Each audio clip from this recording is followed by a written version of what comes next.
Okay, so assalamu alaikum everybody. My name is Noha Alnasser. I'm a third year medical student. And today, inshallah, I'll be covering the post-midterm portion for the BHS crash course. Now, before we start, few things that I want to mention. The slides include everything from Dr. Nihal's slides, and they are bolded. And then the unbolded stuff are my notes that are adapted from 14th batch transcription and recording. And everything that is in green basically came from past, from 5th to 15th batch. Now, the PAL honestly will be most useful for like verbal learners. I feel like at some parts I will be reading because I would be. So if you can't afford to watch the PAL, if you don't have enough time, the slides inshallah include everything and are enough. Now, one thing I want to note is that try to associate the slide's title with the slide's content. Last year when I would solve the MCQs, I would know what the content is about, but I just don't remember the title. So I would get it wrong. But please try to associate it. And then please keep an open mind while sitting some of these lectures. They may feel weird. I don't agree with some of them, but that's part of the content. So the post-midterm portion that I'll be covering includes the personality development lectures, the clinical assessments, the learning, aggression and violence, intellectual disability, and emotions lectures. So Bismillah for our first lecture. This lecture basically talks about how do we become the people that we are today. And this is basically the premise that therapy is utilized for.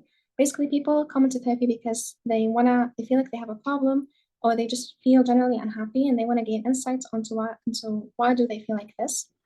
And basically, the main contributors to these theories are Sigmund Freud, Melanie Klein, Otto Kronberg, Donald Winnicott, Erik Erikson, and Jean Piaget. I think that's how her name is spelled.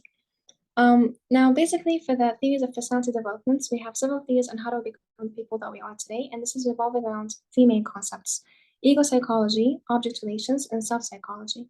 Now, Sigmund Freud was an ego psychologist, and he was also the founder of psychoanalysis. Basically, he was studying a case which is known as the case of Anna O, who was a young woman. She was taking care of her father after he had a debilitating stroke, and Freud's colleague was also treating the woman. And then he studied basically how she developed symptoms that are very similar to her dad's, the neurological deficits, basically.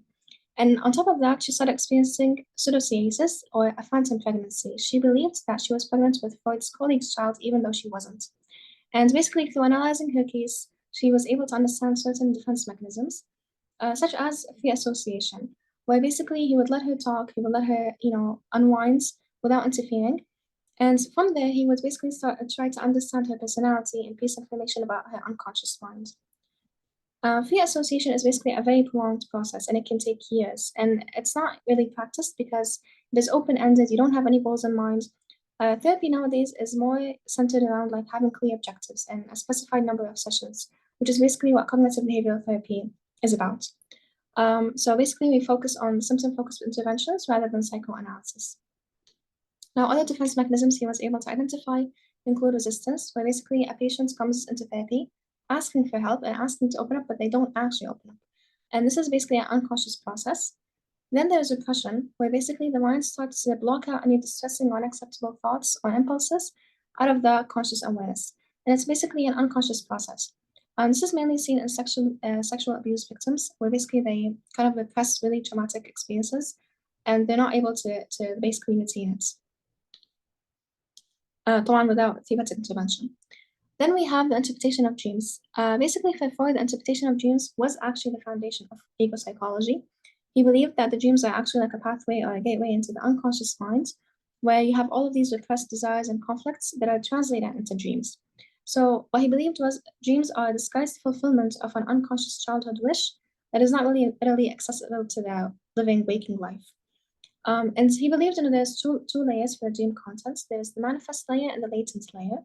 The manifest layer is basically all the things, the surface appearance content of the dream, and the things that you can easily remember from the dream. Then you have the latent layer, which is basically the underlying hidden theme or message that this dream is trying to convey. And these are basically thought to be the unacceptable hidden desires of the unconscious mind. And basically this requires intervention to actually, or interpretation to reach any, about these people that, read dreams and stuff like that. So they're trying to interpret the latent layer.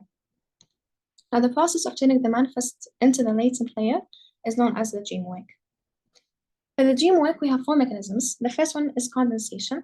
Basically, you combine multiple ideas or images into one single dream element, and they don't really make sense. You dream you're in Venice, but you see the Eiffel Tower, but you dream you're also in LA, and it doesn't make sense. You're condensing multiple things together into a single dream element. Then you have displacement. You basically shift emotional significance from one person to another. And for example, imagine someone that is having, a really stressful work life, and they don't really like their boss, and they feel like they want to beat them up, but they can't because that is too anxiety provoking. So they go back home and they beat up their like child, for example. And basically, his this person is shifting emotional significance from one person to another because dealing with the actual first person is too anxiety provoking. Then we have symbolic representation. Imagining that you are, for example, in a field of flowers, or dreaming that you are in a field of flowers can symbolize inner peace. Now, for the secondary vision, these are basically this is when dreams become more coherent. So for the secondary vision, we have two process thinking. So we have the primary and the secondary. For the primary, this is basically the working of the unconscious mind. Nothing makes sense in here, and you don't have logical thinking. You don't have time sequence, no reality constraints. This is what we call ahlam al-asr because they literally don't make any sense. Everything is irrational. Then you have the secondary process thinking, which is the logical thinking and time sequence. They do have reality constraints. They are following of social norms. Now, Freud believes that dream work is basically just kind of like a cover up, a way to cover up the real meaning of the latent dream. The underlying hidden message is trying to be distorted through the dream work because the unconscious mind, it has these kind of repressed and desires that are too anxiety provoking to the conscious mind. So the dream work is trying to distort that message. Now, for the topographic model of the mind, we have the conscious. We have actually three parts. So the conscious, unconscious, and pre-conscious. So for the conscious, we have perceptions that come from outside, from the outside world or from within ourselves. And basically, these are the things that, how do we feel? Who are we? They could be, thoughts and perceptions that we have of our own selves, or they can come from the outside world, and they can be communicated by language and behavior. Then we have the pre-conscious, which is basically in the middle between the conscious and the unconscious. These are basically mental events and processes that can be brought into conscious awareness if you focus attention. And if you don't focus attention on them, you don't really think of them, or you're not aware of them. And the pre-conscious is kind of like a communication between the conscious and the pre-conscious because it maintains a barrier between them to kind of censor any unacceptable wishes or desires that are trying to seep from the unconscious to the conscious. For the unconscious itself, again, it's the mental contents that are kept away and repressed from the conscious awareness. These are basically limited to wishes that seek fulfillment, and they are governed by the pleasure principle. And they have a dynamic system. Yani basically, they're governed by the ID, not the superego or the ego. They're governed by the pleasure principle, and they have a dynamic system where basically the thoughts and the desires can emerge and pop up depending on the situation that you're in, depending on the defense mechanism that you are utilizing. Oops, okay. Now, what are the limitations for the topographic model of the mind? First, we have defense mechanisms, which we will discuss in a bit now. They protect us from unwanted or negative thoughts and feelings. Then we have the unconscious need for punishment, like somatization. But the lessons that we do learn from the topographic model of the mind is that we learn about the process thinking, the primary and the secondary. We learn about the importance of fulfilling wishes, and the tendency for aggression, which is a defense mechanism that we will discuss in a bit. Now, the instinct drive theory basically is an instinct is species specific, it's genetically derived, and it's independent of the learning behavior. Meaning, it's not something that you learn; it's something that you just happen to know. So, for example, if your stomach is grumbling, this is the source. This is the source of the instinct. Then, how hungry you are is the amount of force or the impetus. Then, basically, to dispose this tension and dispose this hunger, you go and eat food, which is the aim. And the targets or the object is that you are fed. خلاص, you no longer feel hunger. And that is basically the instinct drive theory. Now, the stages for the psychosexual development is a big chunk of this lecture. There are 6 stages in total. We have the oral stage, the anal, the urethral, phallic latency, and genital. Now, these are the months and the years for them. They are very, very important. They are heavily tested on, so please remember them. And everything in green is passed, so you should know it really well. Now, the first stage is the oral stage. We will discuss the definition and description, objectives, pathological traits, and the character traits for each stage. Now, for the oral stage, this basically revolves around the pleasure, the exploration, and the needs that are all focused around the mouth, hence the name oral stage. So, for example, here you have thirst and hunger, and tactile stimulation evoked by swallowing, and then you have the oral drives that are composed of 2 components. First, we have the libidinal or oral erotism, where basically the child allows a feeling of sexual desire in the early oral stage. And then in the later oral stage, they have an aggressive or oral sadism, where they get gratification from inflicting pain onto the mother. Now, for the objective here is that you want to establish trust and gratification without excessive or sadistic wishes. So you don't want to inflict pain. And then for the pathological traits, if this stage does not resolve correctly, there's going to be an oral fixation like overeating or smoking, but also there could be envy or dependency or neediness. A normal trait would be self-reliance, trust, and no dependence or envy. For the second stage, we have the anal stage. The definition here is that you have maturation of the neuromuscular control over the sphincters, specifically the anal. Then for the description, you have the anal erotism or satisfaction. And also you basically gain control over the sphincter. So you start learning about the societal expectations of cleanliness and self-control when it comes to toilet training.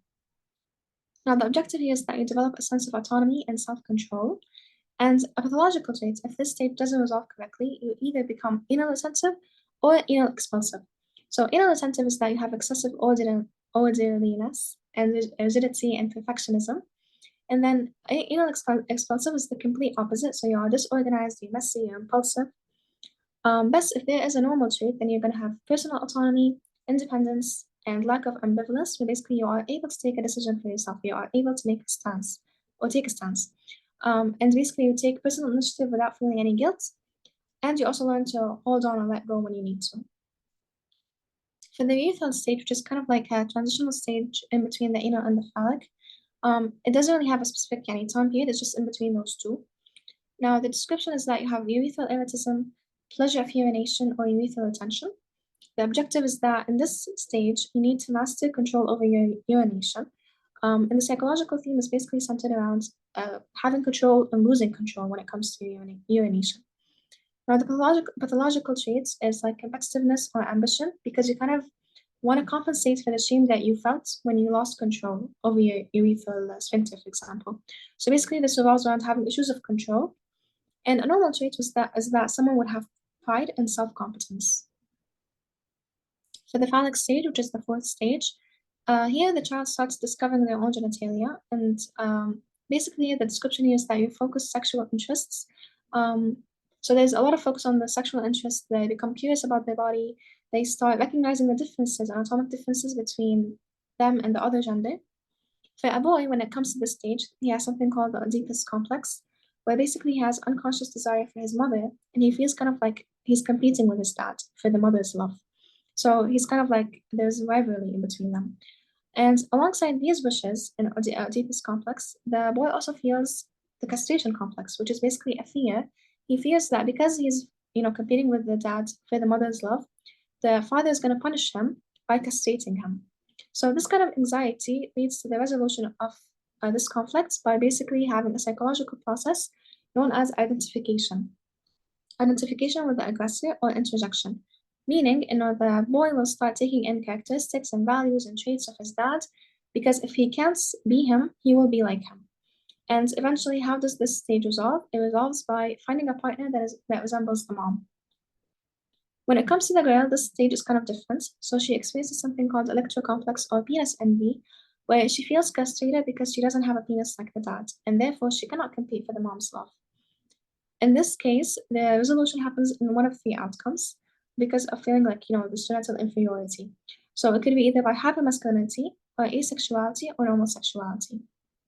Now, in this case, and actually both of these cases, because they fear that they're going to lose the mother's love in this process of electrocomplex or the rivalry with the dad, this leads to the resolution. Whether it is finding a partner like the mom or becoming hypermasculine, asexual, or having an homosexuality. Now, the objective is here that the child should know their gender identity, their sexual identity, what are their sex roles. And the pathological traits would be problems with any of those things. The character traits would be having curiosity with no embarrassment, and they can master their impulses without having like constructive ends. And basically, they're building their own superego from an internal source of regulation. For the fifth stage, we have the latency, which is basically inactivity of sexual drive until pubescence. This is basically when the child starts channeling energy into school and hobbies and developing social skills and other stuff. Now, the objective here is that you integrate the DP identification and the sexual identity and social skills and all of these together, they kind of form. So you're kind of like closing up all the previous stages at this stage.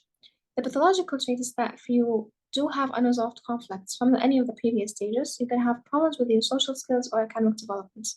Whether that is you have lacked control, so this leads to failure of meeting any of the objectives, you're not that well socially, you're not that well academically, or you have too much control that it leads to early closure. So because you have closed all of these early on, these personality developments stages, now you have obsessive traits developing instead. The character traits would be that you consolidate any previous attainments from the previous stages, and you have adaptive functioning and autonomous function, etc. For the last stage, we have the genital stage. This basically happens after or during adolescence, and it continues into adulthood. So basically, here the sexual desires intensify, the sexual organs mature, and this basically opens up and reopens conflict of previous stages. Thus, it also gives you an opportunity to resolve any of the previous stages issues. Now, the objective here is that you're separating from your parents, you're establishing mature object relations with a sense of personal identity. And basically, you're developing relationships out of the relationship you have with your parents, and you have a sense of personality. And you basically start to balance out your needs with boundaries and expectations of others. The pathological trait would be any issues with of those things that I mentioned. So you have either relationship issues, sexual dysfunction, and character traits would be having a mature personality and satisfying genital potency. Now, for the ego psychology, which I think you guys already discussed in Psych Neuro, we have the ID, the superego, and the ego. The ID is basically having wishful thinking and desires that you'd rather suppress and not engage in. And this is, again, the primary process thinking is actually dominated by the ID. Remember the, Alnasser. And then we have the superego, which is the most ethical or moral part of yourself. And you have the ego, which is technically the balance in between the ID and the superego. For the functions of the ego, we have 6 functions. We have controlling and regulating drives. So you have, you handle strong urges in an acceptable way. Judgment, knowing what's right from wrong. Relation to reality, seeing things for what they really are. Object relations, connecting with people and forming relationships. Synthetic function of ego, you organize and coordinate data accordingly. Autonomous function of ego, you have mental skills like thinking, intelligence, learning, and language, and stuff like that. Now, for the defense mechanisms, they are basically grouped based on the degree of maturity, and they are classified into 4 main groups. We have narcissistic defense mechanisms, immature, neurotic, and mature. The first ones we have are the narcissistic defenses. So we have denial, where basically someone avoids awareness of a painful scenario from reality by negating it. And basically, you pretend it didn't happen. You are in denial to basically avoid any kind of anxiety-provoking thoughts. Then you have distortion, where basically you reshape reality, external reality, to meet your inner needs. For example, if you got a grade that you don't like, you pretend that you got a higher grade to kind of avoid having feelings of self-doubt or anxiety. You are distorting reality to meet your own inner needs. Then there's projection, where basically inner thoughts that you do not like, you just project them on someone else. For example, you say, oh, nobody likes me, but it's just maybe that you don't like yourself. Then we have the immature defenses, like acting out. So this is basically when you throw a tantrum of actions. Nothing here is verbal, which is why we consider it to be immature. You're not really communicating, you're just reaching up and beyond through actions, and this is why it's an immature defense mechanism. Then we have blocking, which is basically transiently inhibiting thinking to avoid dealing with a certain emotion or thought, and this is basically a conscious process. You're just stopping thinking about something just to not deal with it. Then we have regression, where basically you return to earlier phases of development because you just cannot handle the tension of the present level of development, meaning that you start like sulking and pouting or going to fetal position, or you see excessive reassurance. You kind of go back to how a little child would act because you cannot deal with the stress of the current stage that you are in. This is a normal mechanism, but it can become pathological if it's used in excess. Then we have passive-aggressive behavior, which is basically a behavior that has hostility and anger and resistance. Instead of actually opening up, you just have like subtle expressions of like negativity and sarcasm and intentionally not fulfilling something. Procrastination. Procrastination actually came as an MCQ last year, and everybody thought it was not passive-aggressive, but it actually is a passive-aggressive behavior.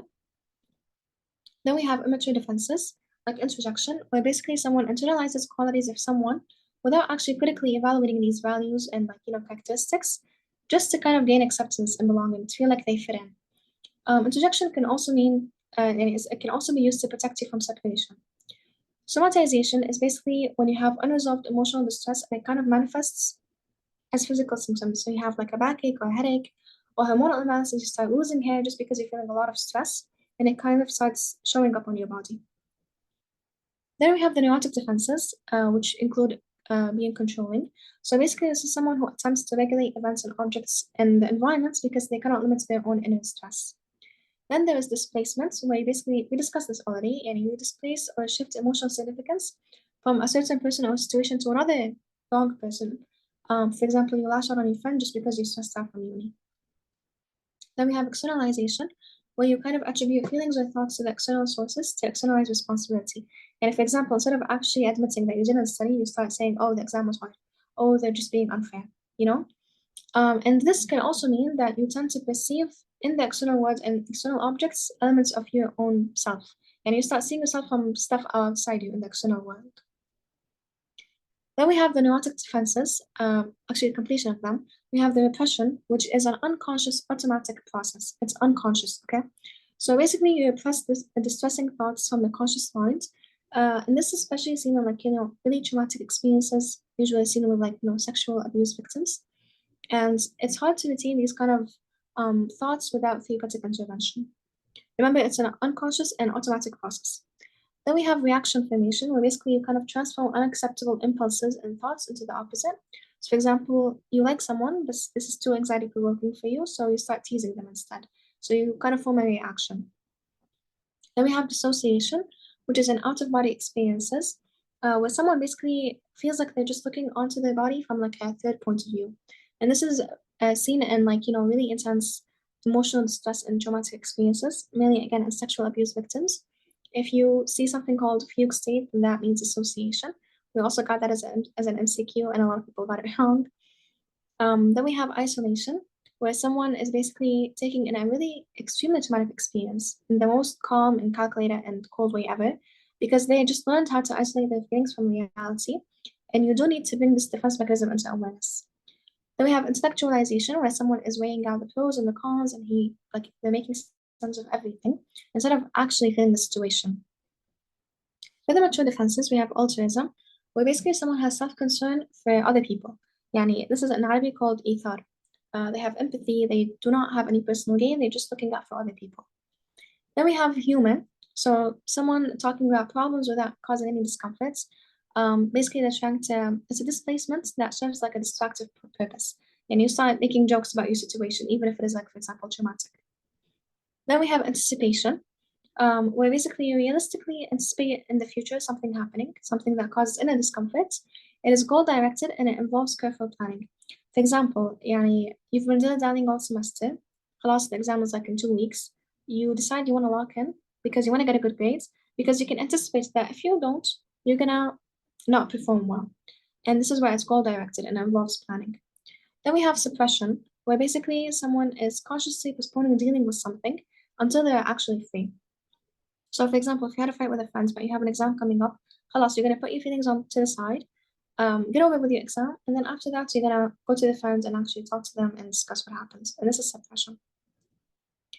Now, we're done with the defense mechanisms. For the object relation theory, basically this is a theory of unconscious internal objects involving transformation of interpersonal relationships. Meaning, your initial relationship with your mom becomes an internalized structure from within you. And the feeding process in the oral stage is actually the prototype for this object relation theory.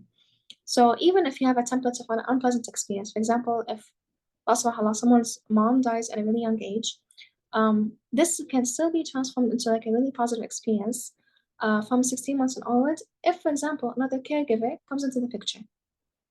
Now, a one-to-one correlation may not exist between the real external object and the internalized object, meaning, for example, if the same person, the mother, she could have like different experiences from like the first child, let's say, to the fourth child. She might be more attentive, she might have been more available with the first child. For the image that this first child has of their mother is different than the image that the fourth child is going to have of their mother. And basically, they do this, or they internalize the caregiver or their mom by two ways. So they have interjection, where basically they take in qualities or images of the caregiver and mentally hold her within themselves. While identification is basically they identify with the mother. They start taking in, shaping their own behavior and personality based on their mother. So they start taking in qualities and values of their mother. Now, when it comes to basically self-object affect units, this is basically, imagine you have two units within yourself. You have first unit, which is when I'm vulnerable, others are caring and supportive.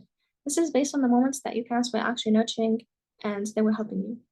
Then in unit two, we have when I show weakness, I get rejected or criticized. These are the times that your parents were harsh or unavailable. Now, you have those two units within you, and they're contradicting, and this causes an internal turmoil, um, because you don't know which one is which and which one is true. And this is especially true when you have early relationships that are very inconsistent or emotionally charged. So, someone as an adult, and as you go older, the person might feel like kind of torn in relationships because they do want to feel close and they do want to feel support, but they also feel rejection or judgment. So, this is for the self object affect units. For the conflicts in ego psychology, there's basically a struggle between the wishes and the desire and the drives. For example, you want to have a good grade, but you also want to have fun, so there's conflicts in between. For Melanie Klein, she linked object relations to drives, dividing the first year into two phases. The first 6 months is basically about the feeding process. A good mother basically feeds the baby, and a bad mother doesn't feed the baby. And basically, the baby takes in or assumes this paranoid, schizoid position because they don't know if they're going to get good mom or bad mom. Am I going to be fed or am I not going to be fed? So through this projection, because it has projected these attributes and these adjectives of like good or bad onto mom, they kind of assume, okay, mom, there's good mom and there's bad mom. But then within the second 6 months, they start to realize and they gain cognition in a way, oh, good mom and bad mom are the same person. So through this interjection, they internalize that bad mom and good mom are one and the same person. Therefore, it goes into a depressive position because it had like rage and murderous drives or whatever, and it wanted to demolish bad mom, but at the same time, it had demolished good mom. So basically, it goes into a depressive position because it assumed badly of good mom. The drawback of this assumption or this theory is that it's kind of really hard to assume a child or an infant that is literally 1 year old is capable of having the sophisticated capacity of abstract thinking. One thing to note is that in your MCQs, if you see interjection and identification, and they're asking you who is the like psychologist or whatever, put Freud. But if you have interjection and projection, then put Melanie. So this is kind of like a trick question. They're trying to like trick you. Now for Margaret, she discusses the normal and abnormal mother-infant pairs in the first 3 years of life. She basically discusses how does the baby have an interpsychic sense of separateness from the mother. And she talks about three main phases. The first one is the autistic phase. It's in the first 2 months of life. The baby is just eating, there's no interaction, they're just sleeping. So there's no interaction. Then we have the symbiotic phase, which is in between 8 weeks to 6 months. The baby is smiling, he has some kind of cognition, there's social skills. Then there is separation individuation, which is between 6 to 10 months. And the first subphase of this phase is when there is cognition and differentiation. Differentiation in this context means motor skills. The baby starts having motor skills. In the second subphase of the third phase, we have this is from like 10 to 16 months. There's practicing. The baby starts putting things into their mouth. They start walking around. The third subphase is from 16 to 24 months. There's reapproachment where they start getting closer back to the mom. And there's autonomy. They start toilet training. The fourth subphase is from 24 months. And basically, there's consolidation and object consistency. خلاص, the baby can be separated from the mom without having any anxiety. And then there's also Winnicott's about the holding environments, good enough mothering, transitional objects, and true self and false self. But I will not be discussing this because it was in the pre-midterm portion. But you still need to know. Now, for the second part of this lecture, we have Erik Erikson, which basically added to Freud's theory of infantile sexuality by concentrating on child's development beyond puberty. But what he did is he took, Freud's theories and all of this, and he decided, no, wait, it's not just based on childhood experiences, but also on adulthood.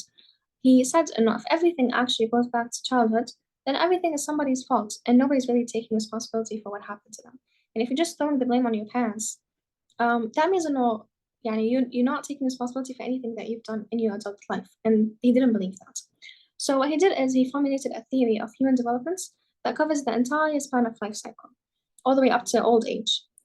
And basically, there was an epigenetic principle where development happens in like a sequential, clearly defined stages, and each stage must be resolved to actually proceed into the next stage, or otherwise you're going to have luggage or package from the previous stages. Now, how does it relate to the Freudian theory? Again, for each Freud's psychosexual stage, Erikson basically described a corresponding zone with a specific behavior later on. So, for example, oral zone is associated with sucking or taking behavior. Anal zone is like associated with holding on or letting go. We're gonna get into that in a bit. The development of the ego is a matter of basically mutual regulation between both growing children and the society's culture and tradition. And basically, the ego evolves as the child starts interacting with their social environments. They take in the culture's values, they take in the societal expectations throughout various stages of their life. For the first stage, we have the basic trust versus mistrust. This is from birth to 1 year old. It's with Freud's oral stage. And here, basically, if you're any as a child, you find the nipple, then you take in the nutrients to fulfill the primary needs. The trust-inducing mother will attend to those needs and she will be present. And this basically lays the groundwork for the infant's future positive experiences of the world. Because if the parents were to attend to the infants quickly, then through this interaction, the infant kind of develops a feeling of trust. And therefore, if the mother is not attentive, then they're going to have a feeling of mistrust or a mistrustful sense of the world. The oral crisis happens in the second year of life, but basically the infant starts developing teeth, and they progress more into like being more active into the feeding. For example, if the infant bites the nipple, then the nipple is taken away, and then they learn, wait, I also influence the environment, not just the environment's influencing me, but they also have a say, and they do something and they get something in return. Weaning is basically a separation. You're separating from the mom. So if the basic trust is strong, the child خلاص develops a sense of hope and confidence, and they're okay with being separated from mom. For the development of trust, it's basically the first social achievement is basically letting the mother out of sight without feeling any anxiety. And this happens if خلاص there's inner certainty in the mother is still within the infant's mental representation. They know that she's going to be back. They don't feel any anxiety if she's gone. For stage 2, there's autonomy and versus shame and doubt. This happens between 1 to 3 years old. This is coinciding with Freud's anal stage. Autonomy is associated with a sense of mastery. At this point, toddlers have like this kind of sense of me and mine and you and I, and this I have an autonomy basically. So they have a choice of either holding on or letting go. If they want to be cooperative or stubborn. If, for example, they show a lot of like strong possessiveness and reluctance to share or let go of things, then this could reflect on broader themes of like control and autonomy during toilet training. Parents that allow their children to like function with autonomy and are supportive, and they're not overprotective, allow self-confidence. If the toddlers are being punished for being autonomous, then this will produce a sense of shame and doubt. So basically, striking a balance in between is crucial. You want to set boundaries, but you also want to encourage autonomy. For stage 3, we have initiative versus guilt. This is from 3 to 5 years old. This is with the phallic phase, basically. So children here, children's growing sense of sexual curiosity is seen in their play. The parents should not make a big deal out of it, make a big fuss out of it. And basically, these impulses eventually get repressed anyway, and they appear in adolescence. So you just need to have gentle redirection. It's more effective than punishing them because they might feel shame later on and have unnecessary guilt. As they get closer to 3 years old, initiative is reinforced that any initiative that is reinforced creates ambitious kids. So as they get close to 3 years old, they want to take initiative, they want to take action. They start exploring, they make decisions, they partake in activities. But here is when they start having initiation with no guilt. At the end of this stage, they start developing their superego, which is basically having a moral sense of right and wrong. And the proper resolution will lead to having responsible and dependable children. For stage 4, we have the industry versus inferiority. So this is along with the latency phase. The children want to partake in organized learning. Industry is key. Here they realize I can make something, I can work and I can acquire skills and I can learn and I can master tasks and do things well.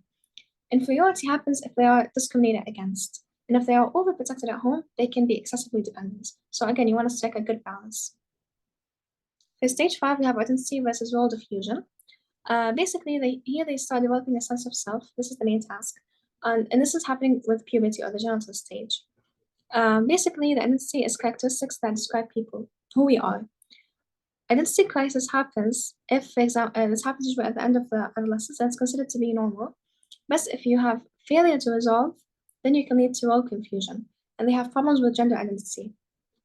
Tens that feel an identity crisis, they can defend, they can, riot against this identity crisis by joining cults. And it is very easy to actually be misled at this age, because they just want to feel like they belong somewhere. In stage 6, we have intimacy versus self-reabsorption or isolation. This extends from late adolescence into early middle age. Intimacy in relationships should not be frightening to people with resolved identity crises.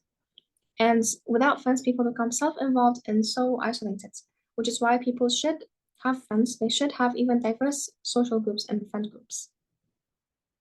Stage 7 is, I don't know what this word is, versus stagnation, where basically it's not just the concerns about one's family and their own, but they also care about establishing and guiding the oncoming generation. And it's not just about me and my family. No, I want to know what's going to happen for the future generation. How can I improve society as a whole? And parents need to have a really achieve successful identity. Adults with no interest, they become very self-involved, very stagnant, and they even become they can't even accept the idea of death. Then we have stage 8, which is integrity versus despair or in the isolation. This is basically when you have conflict between integrity, which is self-satisfaction with your life, and despair. Integrity allows people to accept their past, accept their accomplishments. خلاص, what happened, it happened, and they are okay with that, they accept it. But if they lack satisfaction, this can increase risk of depression and mental health. Growing old requires active preparation. A lot of elderly people experience regret, and they experience the feeling that they have wasted their lives because they lack any sense of fulfillment. So this is why you should actively prepare for this stage. Healthy children will not fear life if their parents have integrity enough to fear death. Here, basically, the key concern is at this stage is that you're coming to terms with your life and your life's achievements because there's less time ahead than what is behind. Okay, now let's start the third lecture, clinical assessment of patients with behavioral symptoms. Now, what exactly is intelligence? Intelligence is a concept, it's not a thing. If you refer to someone's IQ as if it's kind of like a fixed or an objective real trait, then you're kind of committing a reasoning error called reaffection, where basically you view something that is abstract as something that is discrete. A person's IQ is not like their height. It's not something, okay, I'm 167 centimeters. It's not something that is, discrete. It's an abstract concept. Intelligence can be measured through IQ scores, which is an abstract, but it remains like an abstract and multi-phase concept, even if you measure it through an IQ score.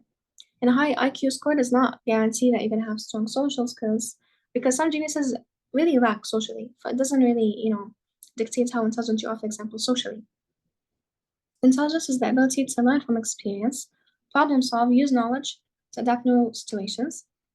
But when it comes to like research studies, intelligence is basically what intelligence tests measure. Now, intelligence, some people argue, is it one general ability or is it several specific abilities? Charles Spearman believed in there's general intelligence, which is basically a common factor, G factor, which underlies all intelligence behaviors. So it's basically one overall ability. Other people did not believe that. So we have Earl Firestone, which basically he gave 56 tests to people, and he mathematically identified 7 clusters of primary mental abilities. So there was, for example, verbal comprehension, how do you understand language, word fluency, how quickly and easily do you produce words, numerical ability, solving math problems, spatial visualization, visualizing objects in space, memory, recalling information, perceptual speed, how quickly do you notice things and compare visual details, and inductive reasoning, identifying patterns and drawing logical conclusions from information. Now, theories of multiple intelligence, basically, there's acknowledgement that if you score well on one sort of cognitive test, you do have a tendency to actually score well on other tests, come on. That is because at some point, the interaction of different abilities over time kind of feed into each other. They enforce each other over time. So yes, if you do score well on one test, you are more likely to score better on good on another one as well. Gardner's 8 intelligences. Basically, Howard Gardner believed in mental abilities come in packages. And this is proven by the fact that, for example, you have brain damage of one part of the brain. You can destroy one ability and we can leave the other ones intact, meaning the cognitive abilities are independent of each other. And he believed in the savant syndrome, meaning if you score low on intelligence, scoring low on intelligence tests, but still having an island of brilliance. Some, for example, kids with autism, they intelligence tests they don't score well on them. But they do have islands of brilliance where يعني they can memorize whole phone books, they can memorize يعني scripts end on end. And طبعا it's more useful to have like well-rounded and practical intelligence for daily life. Because these isolated abilities, like memorizing, may not be that functional unless, for example, like you utilize them for something good. And if that kid memorizes Quran, then yeah. Then we have Gardner's eight intelligences. We have the aptitudes that he divided them on. So we have the linguistic, we have the logical mathematic, we have musical, spatial, bodily kinesthetic, we have intrapersonal, which is someone who understands people from within, interpersonal, someone who understands what's in between people and their relationships to each other, and a naturalist. Robert Sternberg, he had three intelligences, the analytic, the creative, and the practical. The analytic basically had that kind of problem solving. So anything that can be assessed by intelligence tests, these things predict school grades reasonably. Then you have the creative, which is basically when you adapt to something, to a novel situation, and you generate new ideas. For example, you write a novel with an original plot from scratch. This is a creative intelligence. Then we have practical intelligence, which is required for everyday tasks, but it can be ill-defined with multiple solutions. So for example, someone who can persuade people at meetings, someone who takes the fastest route to work. This is someone who has practical intelligence. How do we assess intelligence? So we have Alfred Bennett, which had, back in I think, France. So basically, in France, there was a law that was passed requiring that all children should attend school. And a mission was given to Alfred and others to study the problem of basically measuring the mental age, because chronological age doesn't necessarily mean mental age. You might meet someone who's young, but the mental age is way beyond their years. Then you have mental aptitude. It's basically they wanted to study the problem that mental aptitude is general capacity that shows up in various ways. They were not allowed to make assumptions on why were some children slower than others. And basically they had mental orthopedics where they trained children to improve their attention span. And Bennett believed that his tests would identify children that need special attention. So kids technically with intellectual disability, he wanted to identify them from the rest. Now for Louis Thurman, he believes in the innate IQ. So after Bennett's death, others tried to basically adapt the test to different populations, and they have found discrepancies.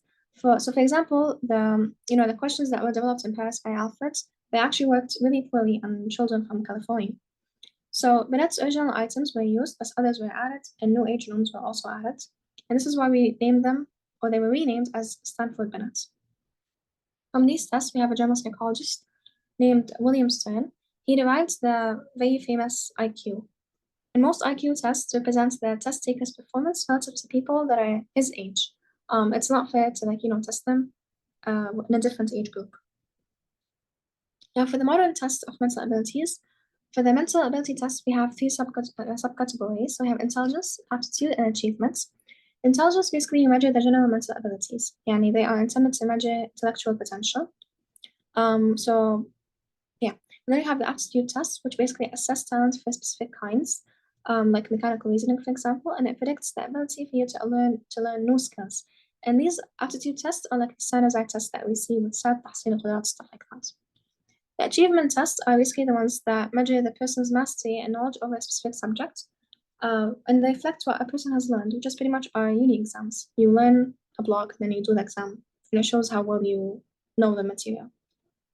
Then we have the personality tests, which we're going to get into later. Then we have the psychological properties, where some people argued, no, you cannot actually measure the psychological characters, but you actually can. Okay.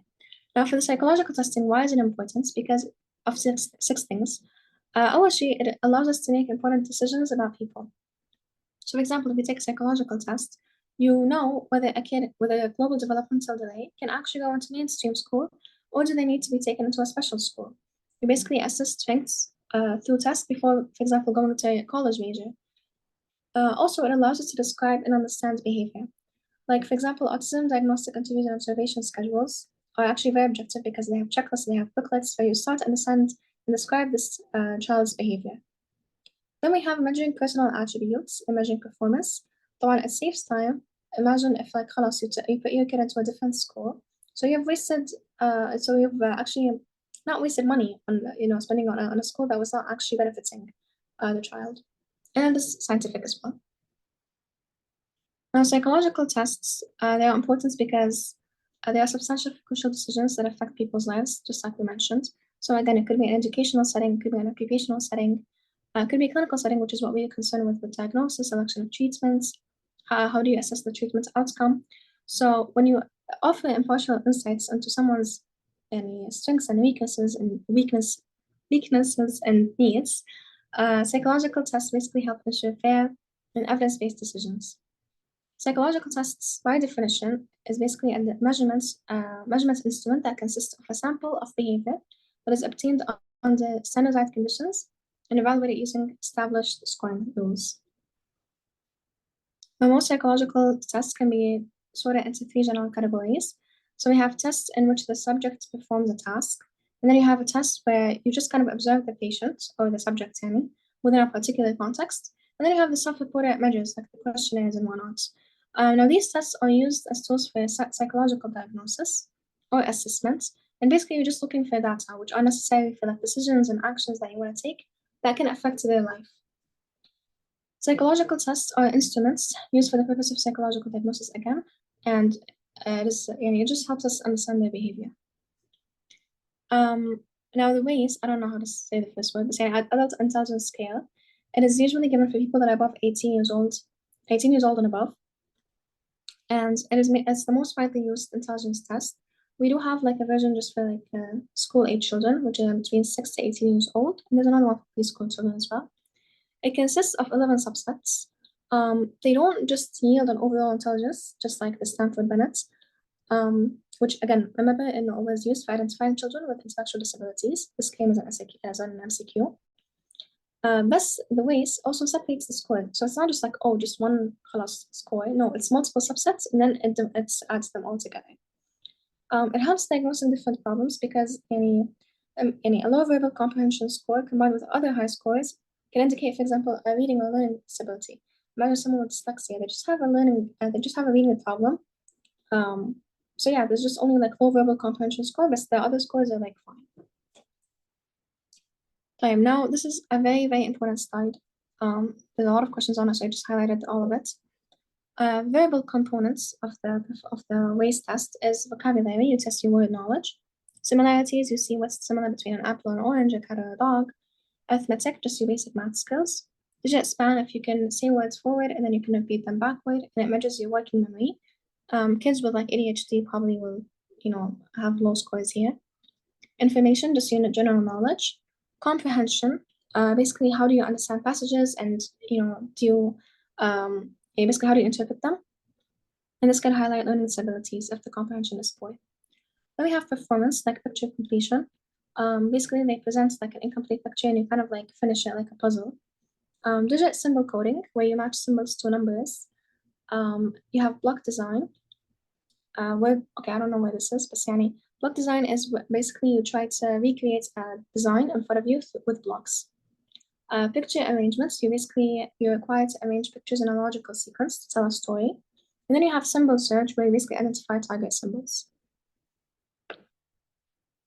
Now for the structure of the Stanford Binet, we have verbal reasoning, which includes vocabulary test, comprehension test, absurdities test, which from the name, basically you're given like a sentence or something and there's something absurd about the sentence and you're able to detect that.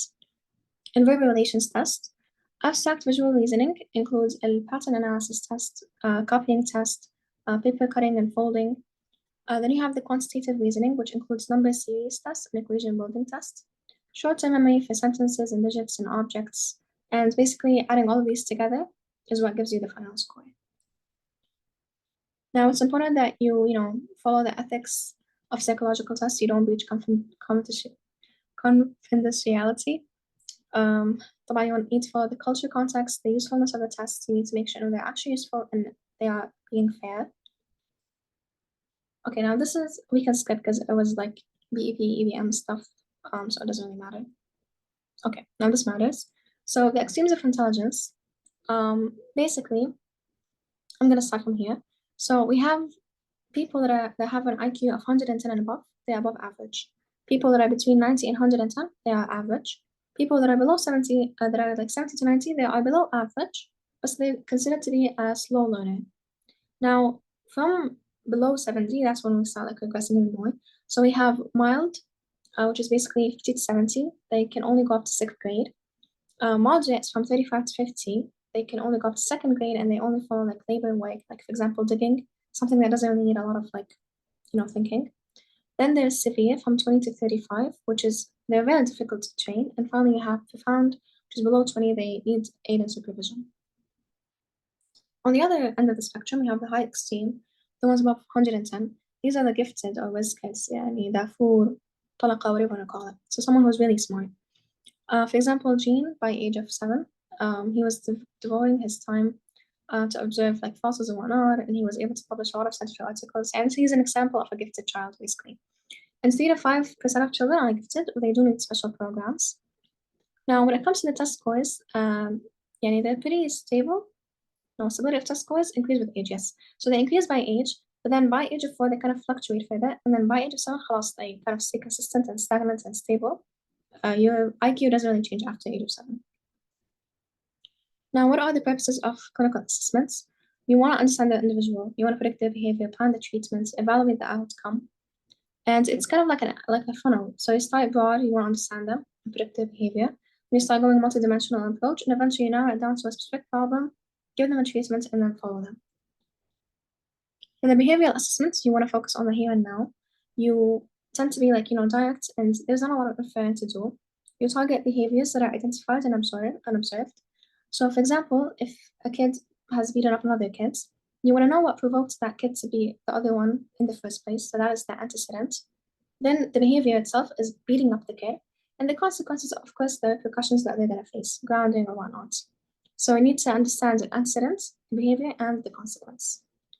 Now, the behavioral observation and behavioral assessments can either be formal or informal. It can be by self-monitoring or observing, but the issue here is that if someone knows that you're watching them, they might change their behavior. So the kid might, act more decent if they know they're being watched. So this is the same thing, antecedents, behavior, and consequences.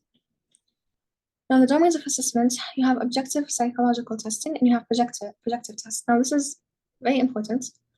Sometimes it comes as an SAQ, an MCQ, and it tells you which one of these are wrong, which one of these are right. So projective tests, they project aspects of personality onto ambiguous stimuli. This roots in the psychoanalytic tradition. Basically, it's honestly very vague. So it's such vague tests, and they do need a lot of inference and interpretation in the scoring, and it can differ from one person to another because you may interpret these projective tests differently than what I do. For example, we have the ink blot test and the thematic appreciation test, which we will explain later on. Now, for the trait perspective, Gordon basically described personality in terms of fundamental traits. Basically, people have characteristics and stuff that, make up their personality. He was less concerned with explaining them, but rather with describing them. There's no point of saying, oh, someone is tall, someone is friendly, someone is whatever. He was just more, he just wanted to describe them, basically. Then we have the exploring the traits themselves. So basically, he placed people on several trait dimensions simultaneously. And there's a lot of countless personality variations. There's about 18,000 traits that there are to describe people. So we have the Ising siblings. They believe that normal variations can be reduced to 2 or 3 dimensions, which are basically on the scale of being extroverted to introverted and emotionally stable to emotionally unstable. And these factors are genetically influenced, so this is the scale that I'm talking about. So we have unstable to stable, we have introverted to extroverted. For example, someone who's unstable could be moody and anxious, pessimistic. Someone who's unstable and extroverted could be touchy, restless, aggressive, impulsive. Someone who's introverted and stable could be passive, careful, and thoughtful. They could be even-tempered. Someone who's extroverted and stable could be social and outgoing and talkative and responsive and whatnot. Moody and anxious came as an MCQ, so just be on the lookout. Fine. Now assessing the traits. Here we have the objective tests. These are, from the name, they're objective. So you can rely on them. They have high valency, high reliability. The test stimuli are minimally ambiguous. Nothing here is fake. You don't need a lot of inferring. You don't need a lot of, thinking about the scoring and interpretation. It's very objective. For example, we have the Minnesota Multiphasic Personality Inventory. There's over 549 true or false items. and there's a lot of validity. And for example, this is the MMPI. So for example, you get like these kind of like options.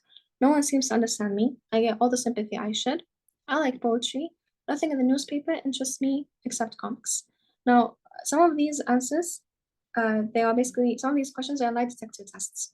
Because for example, if you put false on the option I get angry sometimes, the test knows that you're lying because all people get angry sometimes. That's not real. That's not realistic. But this is a lie detecting test, which makes the test more objective. And this objectivity has, made it gain a lot of popularity, and it was translated into more than 100 languages.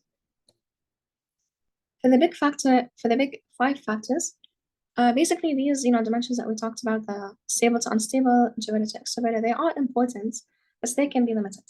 But basically, there's an expanded set of factors known as the big five, which are seen as a better alternative. It's known as the winning test in the personality lottery, and it's the best approximation of actually the basic trait dimensions.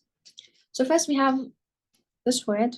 I don't know how do I say it, but it's basically your sense of morals and ethics, or your superior ego. So the endpoints include being organized to disorganized, careful to careless, disciplined to impulsive. So you having the spectrum, basically. And these are the endpoints. Whatever is in the endpoint, let's call them as like the subtraits. And you cannot be fully disorganized, and you cannot be, for example, organized. You're just somewhere in the middle, and that is a subtrait. That is part of the trait dimension. Okay. Then we have agreeableness, which could be either someone could be either soft-hearted or ruthless. They could be trusting or suspicious, helpful or uncooperative. Neuroticism, someone who's calm or anxious, someone who's secure or insecure, self-satisfied or self-pitying. And openness, being imaginative or practical, preference for variety, routine, independent, comforting. And finally, extroversion, someone who's sociable or retiring, fun-loving or sober, affectionate or reserved. This is a mnemonic, Kanu, whatever, to help you remember them.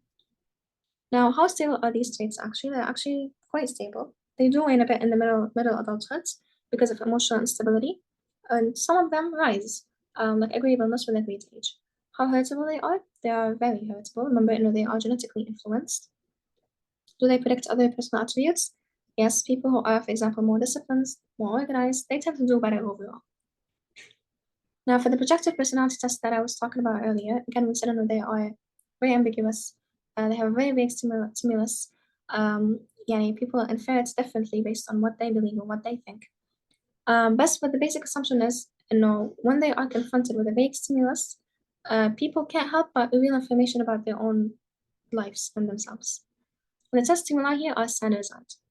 So we have the ink blot test. We basically have 10 plates with ink blots. And these are basically presented to the patients one at a time. And then the patient's response is recorded verbatim. And then you have a special scoring system. And it helps you assess their psychosis, their depression, their anxiety, and stuff like that. So you just wait for them to interpret the ink blot and see what they say, and then you interpret it on your own, which is why it's very subjective. Then you have the thematic appreciation test. You also have 20 cards with pictures on them. Some of them are like age or gender specific, and they vary in content. And basically, the patient is asked to construct a story given these cards from beginning till the end. And based on this, there's the basic assumption that the person will project parts of their life and their personality into the story.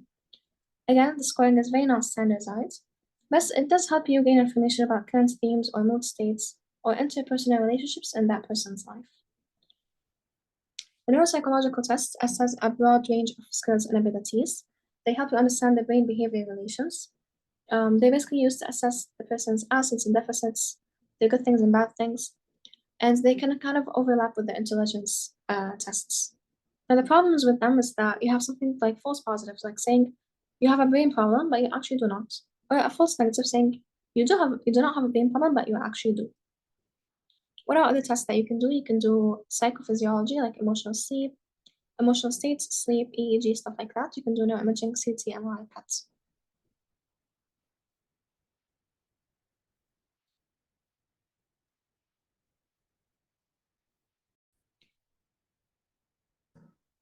Okay, now let's start with the other lecture.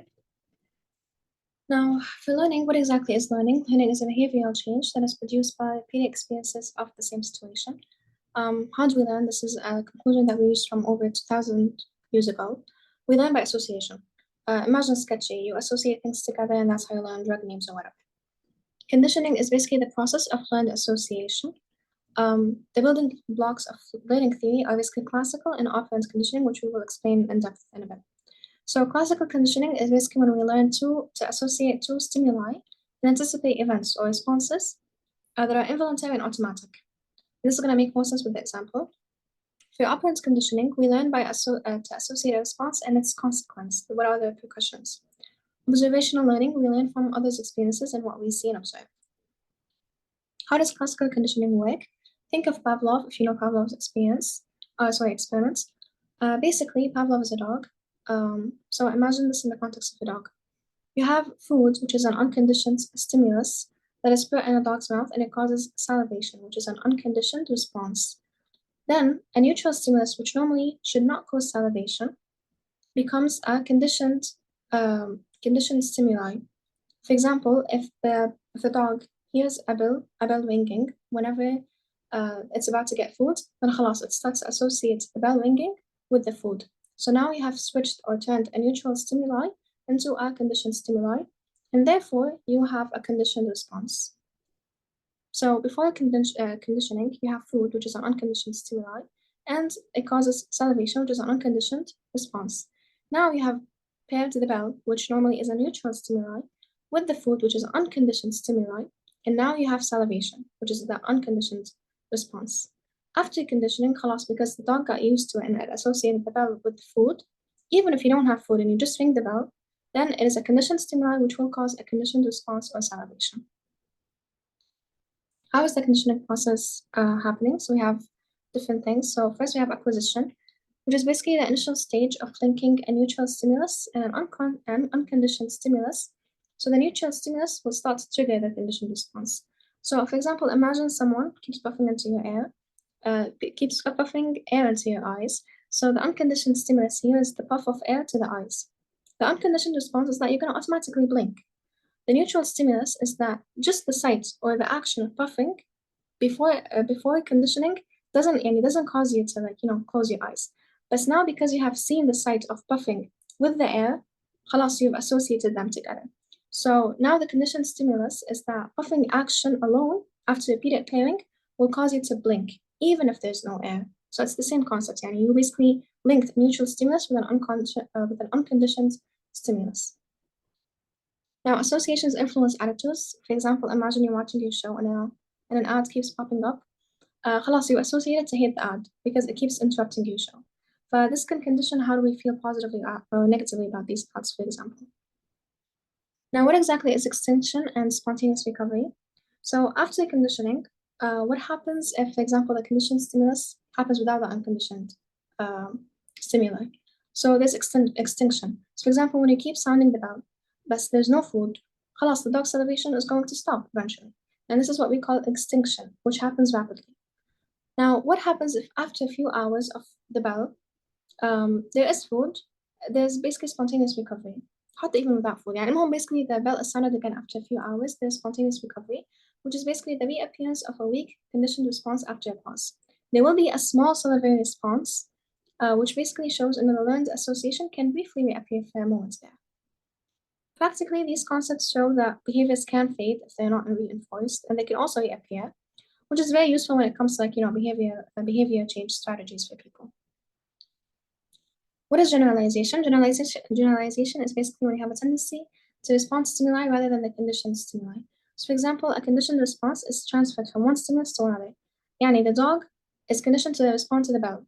Thus, if you sound a tuning fork, it might generalize it as if it was like the bell, and it will also start salivating.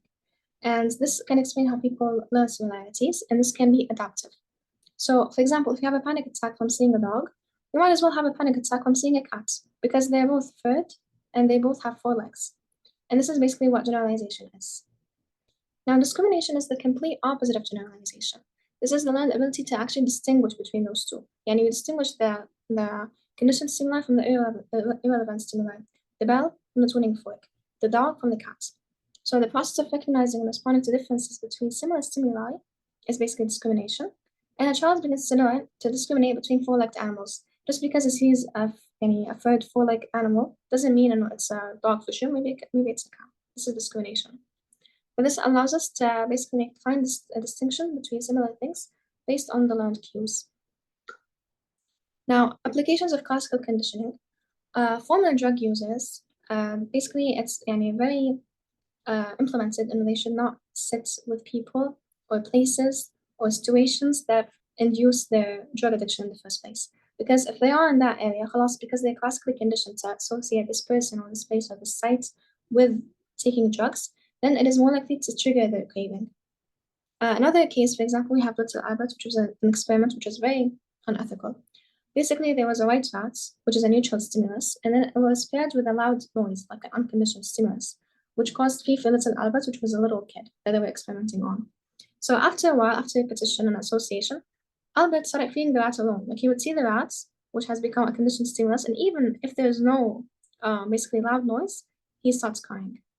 And similarly, drug-related cues become conditioned stimuli that also trigger the craving, which is why we should avoid these places and these people.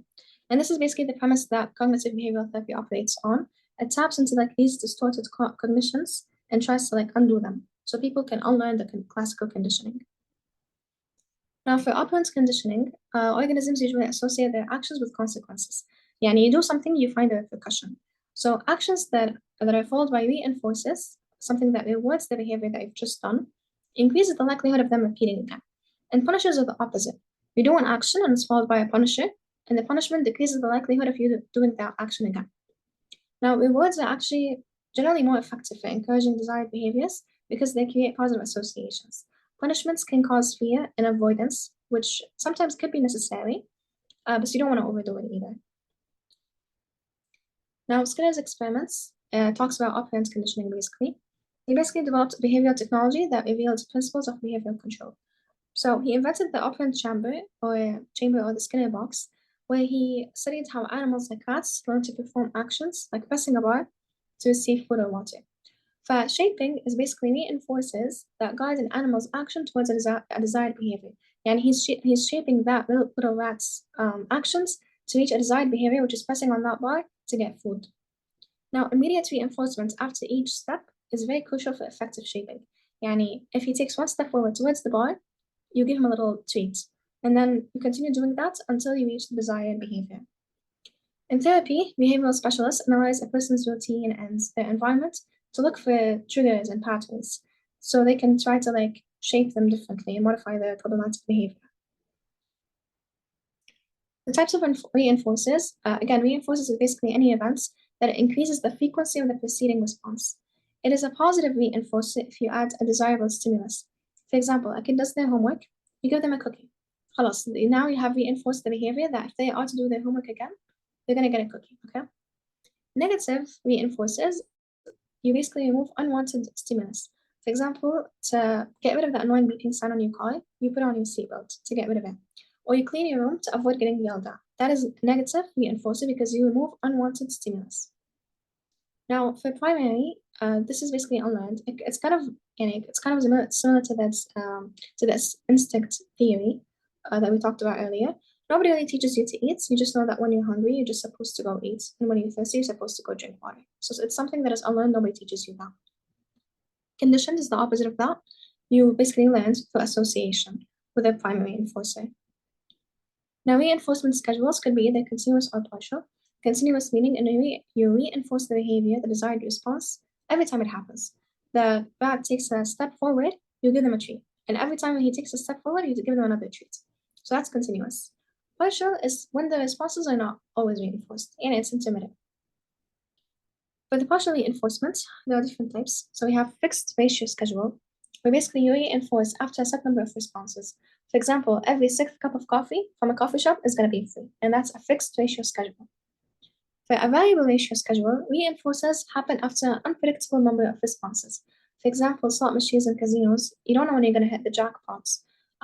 But this basically leads to more persistent behavior because it's a variable ratio schedule for partial reinforcement. For a fixed interval schedule, you reinforce the first response after a fixed time period. For example, payday at the end of the month, every month. So this is just a fixed interval schedule. And then for the variable interval schedule, you reinforce the first response after varying time interval. So, for example, you keep checking your phone for a text, but you don't know when you're going to get the next one, which is why it makes it more, and it makes you have a more persistent behavior. How does a punishment affect behavior?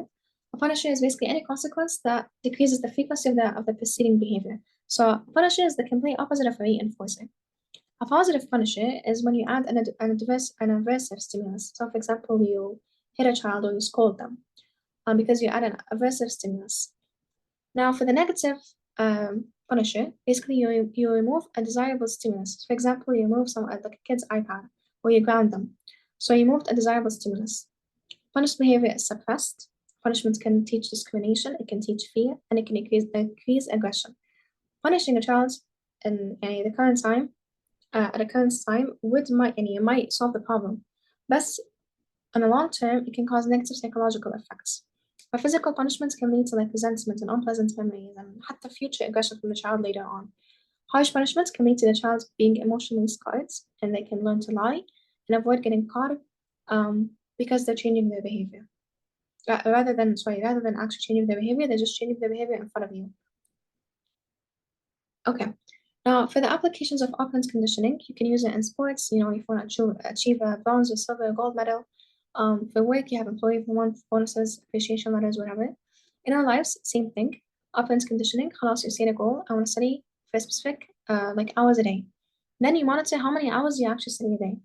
And then you reinforce that desired behavior. You reward yourself with something after you finish the set amount of hours. And then you gradually reduce the rewards because the behavior has now become a habit. You don't need to reward yourself for that every time you sit and study, for example, 5 hours a day because it has become a habit. Now, for the last learning method, we have learning by observation. So you can learn by observing and imitating others, which is why having role models in our lives is very important because we technically have mirrors in our brain. These mirrors see things, then they acquire them, and then we reenact them. I think it's Pandora's experiments, whatever. Basically, or the Bobo doll experiments. Basically, this is a child that has watched an adult acting aggressively towards a doll, which is a large inflatable toy. He was hitting at it, he was yelling at it, whatever. Then, basically, the child was taken to another room with a lot of other toys and other kids, and all the other kids were allowed to play except him. So when he was taken back to the first room with the Bobo doll or whatever, because he has learned from watching that adult beating up that toy and yelling at it, he started doing the same thing. And the kids who were not exposed to an adult doing that behavior, they were less likely to do that. So basically, this is what observational learning is about. You can model good behavior or bad behavior. If a child sees the parents saying thank you to a waiter, then they're gonna say thank you, and vice versa. Antisocial effects, for example, TV and media effects and violence viewing effects are very important because when kids see a lot of violence on TV or video games, they kind of imitate that aggression and they become desensitized to the violence because of observational learning, which is very important. Which is why you should monitor what kids are watching, basically. Okay, so this is the learning lecture. Now let's move on to aggression and violence. For aggression, basically, aggressive behavior assumes the form of violent actions against others. It can imply having an intent to harm, you want to injure someone else. And in animals, it's considered to be instinctive, while in humans, it's thought to be learned. Aggression and violence can happen in clinical situations. It can happen in alcohol abuse or cognitive disorders like dementia or delirium. And basically, whenever there's a disruption between impulse and internal control, this can lead to violence. This is a very, very important slide. You should know it really well. So just like I mentioned earlier on, if you have anything that increases impulse, for example, you have conflicts in the environment, like a family dysfunction, or you have organic or neural impairments, like a head trauma or a seizure or whatever, this increases the impulse. At the same time, if you have something that decreases the control, like, for example, chemical disinhibition, like alcohol or drugs, or you have an intersectional fragility, like BPD, you're decreasing the control, and this all leads to aggression and violence. Okay, now what are the disorders that are listed that can cause violence and aggressive behavior? We have mental retardation, we have ADHD, conduct disorder, which is basically a childhood condition, which is marked by persistent and aggressive rule-breaking behavior. It includes fire setting, including cruelty to animals, and a lot of things are just violating the social norms. And remember, it's a childhood condition, not adult one. Okay.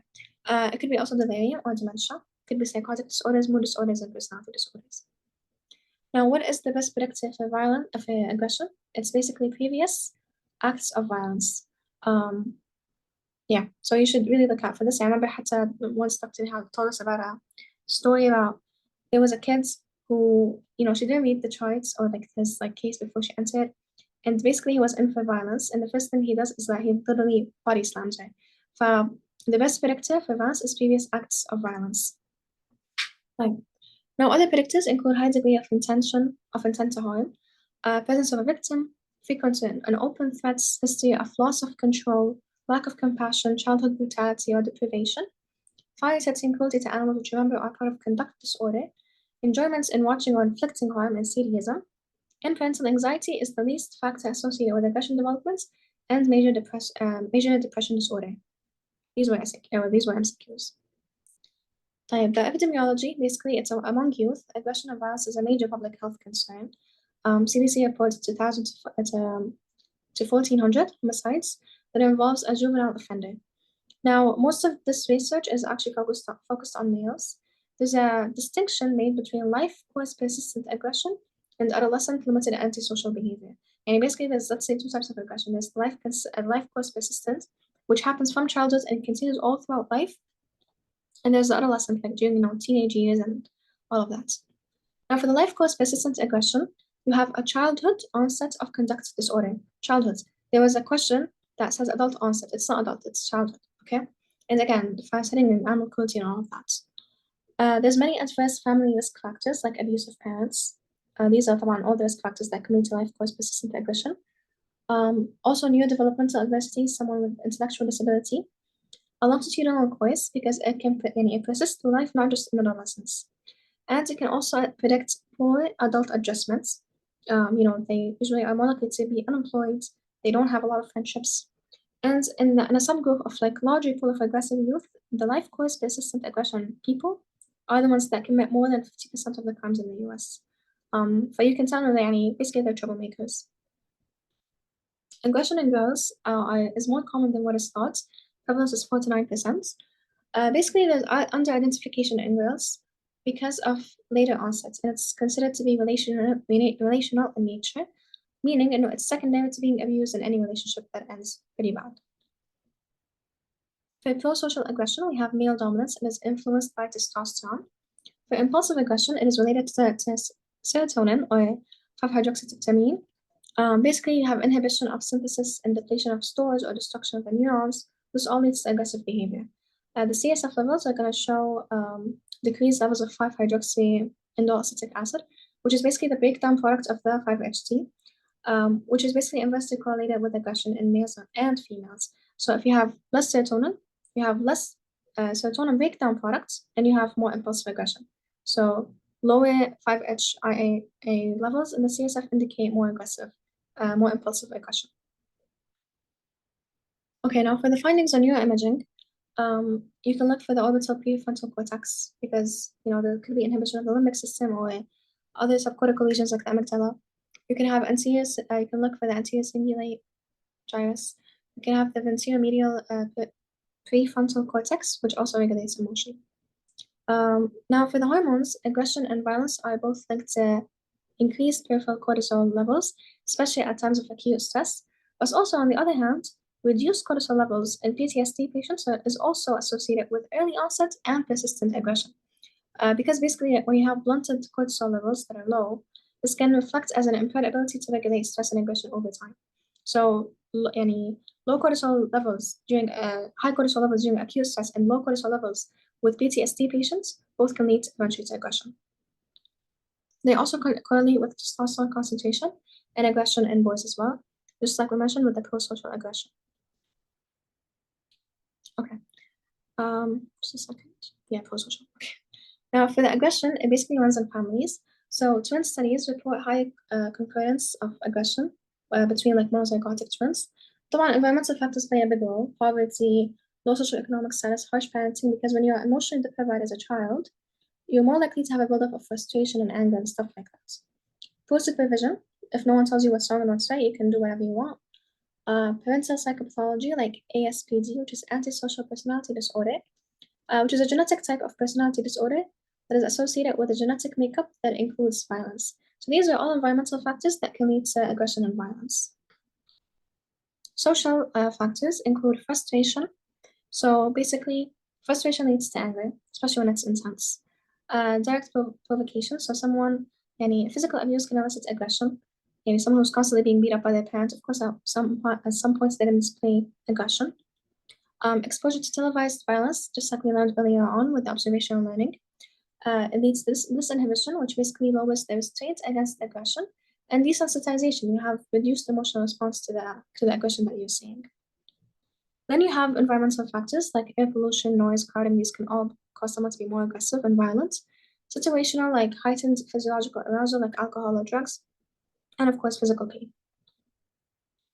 And guys, by the way, I try to memorize these factors well because I've seen an MCQ and it was just kind of really tricky and messy. So keep that in mind. Okay. Now for the prevention and control, طبعا there's punishments. But again, remember we talked about punishment, try not to overdo it.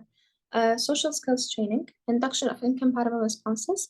So basically, if you induce empathy or humor in someone, you cannot simultaneously induce aggression. It just doesn't happen. They don't happen at the same time.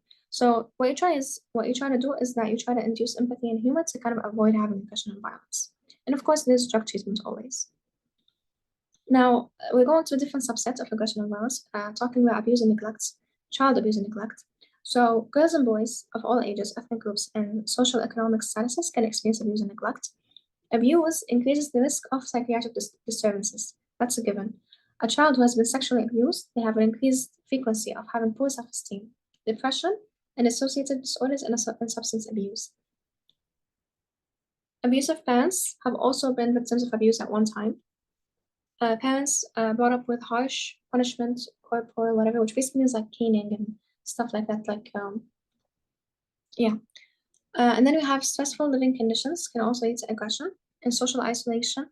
Parents with a mental disorder and the child characteristics themselves that can, kind of put them at risk of being neglected or abused include mental retardation and prematurity and physical disability because they cannot effectively communicate what they're going through. Physical abuse by mothers and sexual abuse by men usually. Now, how do you diagnose? You want to look for physical abuse signs. You want to look for unusual injuries, injuries that take the shape of like instruments, like cigarettes or stuff like that. Things that are very clearly not like usual injuries.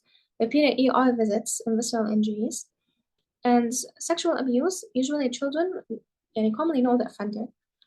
They also have to show they exhibit sexual knowledge during play. But there's nothing specific, there's no specific behavioral or psychiatric symptom, so you need to be on the lookout overall. We learn a lot about the physical abuse and forensics and FMT in third, inshallah. Okay. Now for the neglect of children, there's no obvious signs of maltreatment, but there is, for example, history of failure to thrive, malnutrition, signs of psychological and physical neglect. And the parents are usually either overwhelmed, depressed, or isolated, or they have mental health disorders. So them themselves are not faring that well assassin. Neglect is considered to be abuse, keeping in mind that there might not be obvious signs of maltreatment. So again, you need to be on the lookout. What is the course and the prognosis? The outcome is multifactorial. Children with mental or physical abnormalities usually have a poor outcome overall to begin with. And children who have experienced longer periods of abuse, they are also at higher risk for adversities and psychiatric disorders. And by the way, some people, remember when we talked about repression, some people can actually repress all of these traumatic, experiences of abuse and neglect. So they fare just fine. Others, remember, this is why the outcome could be multifactorial. Now for the treatments, for children, education is key. You need to let them know about body safety. You need to tell them about appropriate touch and boundaries. Usually children do not report because they are afraid of fear and stigma. Same thing for parents. But you need to let the parents know and know they should report. Reporting basically you need to promote an open communication to create safe environments, and encourage reporting overall. And of course, you want to prevent, be on the lookout, and you just make sure who is in the room. Try to prevent any kind of thing to happen regarding sexual abuse.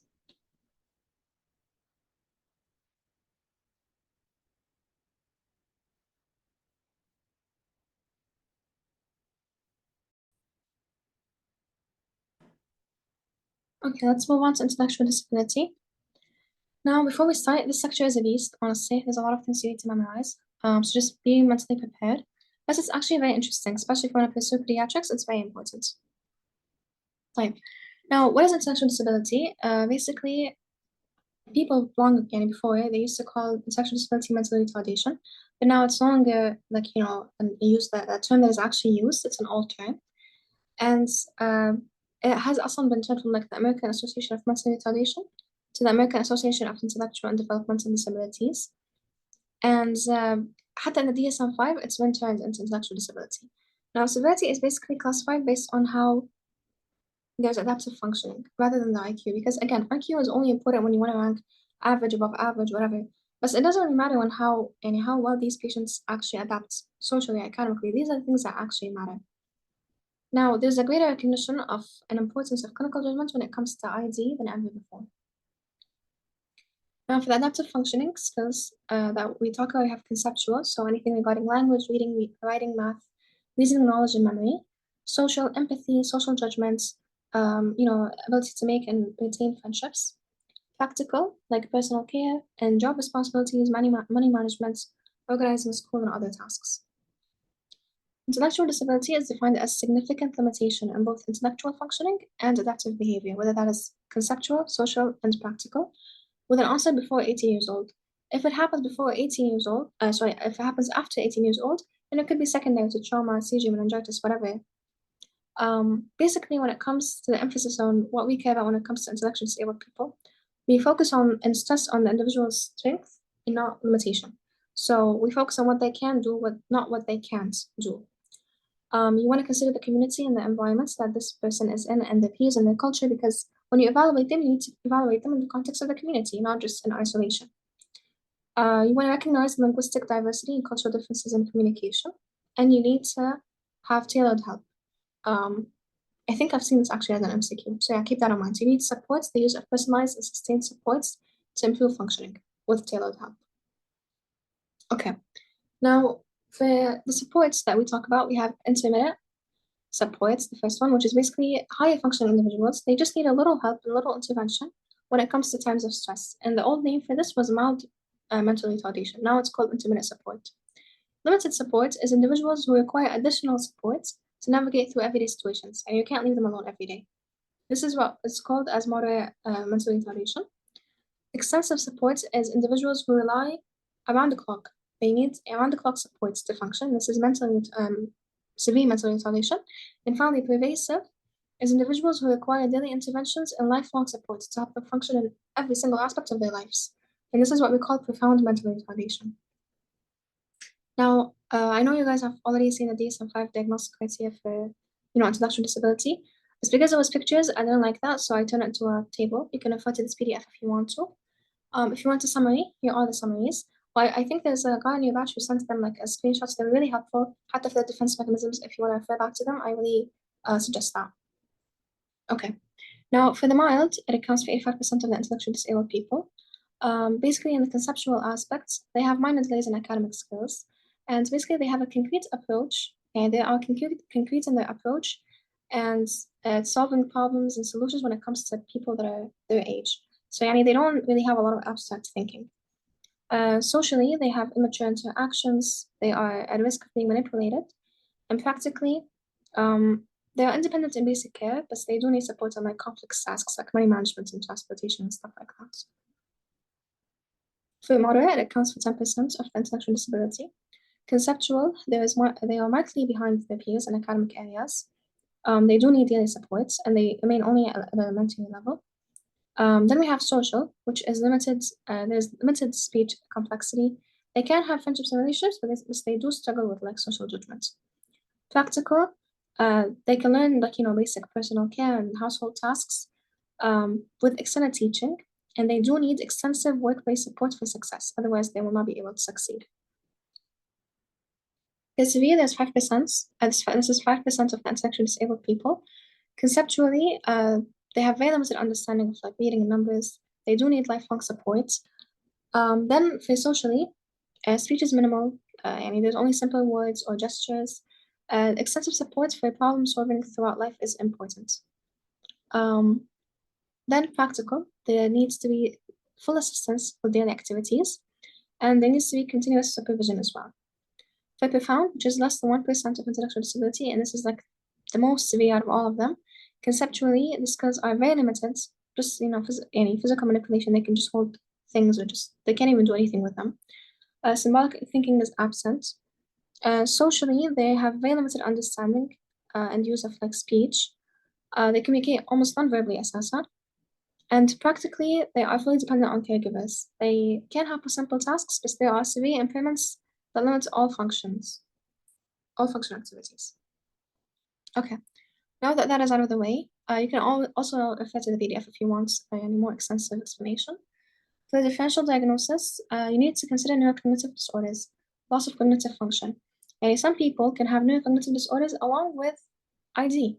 Imagine someone who already has intellectual disability, and then they have poorly controlled seizures, or they get trauma, or they get meningitis or encephalitis, or whatever it is. This is going to further cause cognitive decline. When it comes to specific learning disorder, this is also a differential that you should keep in mind. For example, imagine someone, I gave this example earlier on, so imagine someone with dyslexia. They only have a problem with reading, but their IQ is normal. So they only have impairments in one specific thing and not global impairments. You need to consider autism spectrum disorder. Individuals can also meet the criteria for ID, so it kind of overlaps, but you need to make a distinction because an intervention is going to differ. Comorbidity rates include 70 to 75%, and basically studies have shown the incidence of 40 to 55% for people who meet both ASD and ID. How do you assess? Basically, there needs to be comprehensive assessments. You cannot just look at one thing, you need to look at all areas of their life, not just the IQ. You need to assess adaptive behavior. How well do they manage daily activities? You can do genomic testing, you can do metabolic testing, neuroimaging, stuff like that. You can find underlying genetic problems and behavioral phenotypes. You can do standardized intelligence tests. But the issue here is that if you have someone with intellectual disability that is very severe or profound, they also barely know how to read or write, so they may not be able to understand the instructions. طبعا there's rigid administration and scoring. They need to follow strict rules. And sometimes حتى the questions they ask may not even involve the severity of the intellectual disability. So not many questions are basically for very low or very high scores. And individual items that observe behavior may still be useful, and you can just watch them and you can get info from that as well, just through observation. This is for your information. So I'm just gonna skip that. I just put it for the sake of completion. Now, for the communication of the diagnosis, you need to initially evaluate. The initial evaluation for parents can be stressful. They can feel anxious and overwhelmed, and that is natural. Family's experience with diagnosis affects how willing they are to seek help. But you need to make sure that when you break bad, you break it really well. Clinicians should provide clear information about testing and reasons. You need to explain why we're doing this, why we're doing that. The clinician should also be very aware of what does the family expect. And if they expect their child to be completely normal or go to mainstream school, but they have severe intellectual disability, you need to lower down their hopes and make them understand. When presenting results, you need to be truthful. Do not hide anything. This is their right to know. Explain technical terms in simple language. Do not use jargon. You need to discuss both the strengths and the challenges. What can the kid do and what can they not do? Give parents a written report with resources and recommendations so they know what they should do next and what are the steps ahead. ID is one of the most common neuropsychiatric disorders, especially among children under the age of 15. And 30% of males are actually more diagnosed with ID than females. So the ratio of males to females decreases as the IQ decreases. There's no more distinction as the IQ decreases. And the ID prevalence estimates to about 1 to 3%, and it of course varies by age. What do you define as ID, and what is the assessment that you used? Now, what did I tweak? Basically, there's causation is identified in 50% of cases. And current etiology has actually led us to know about 70% of cases.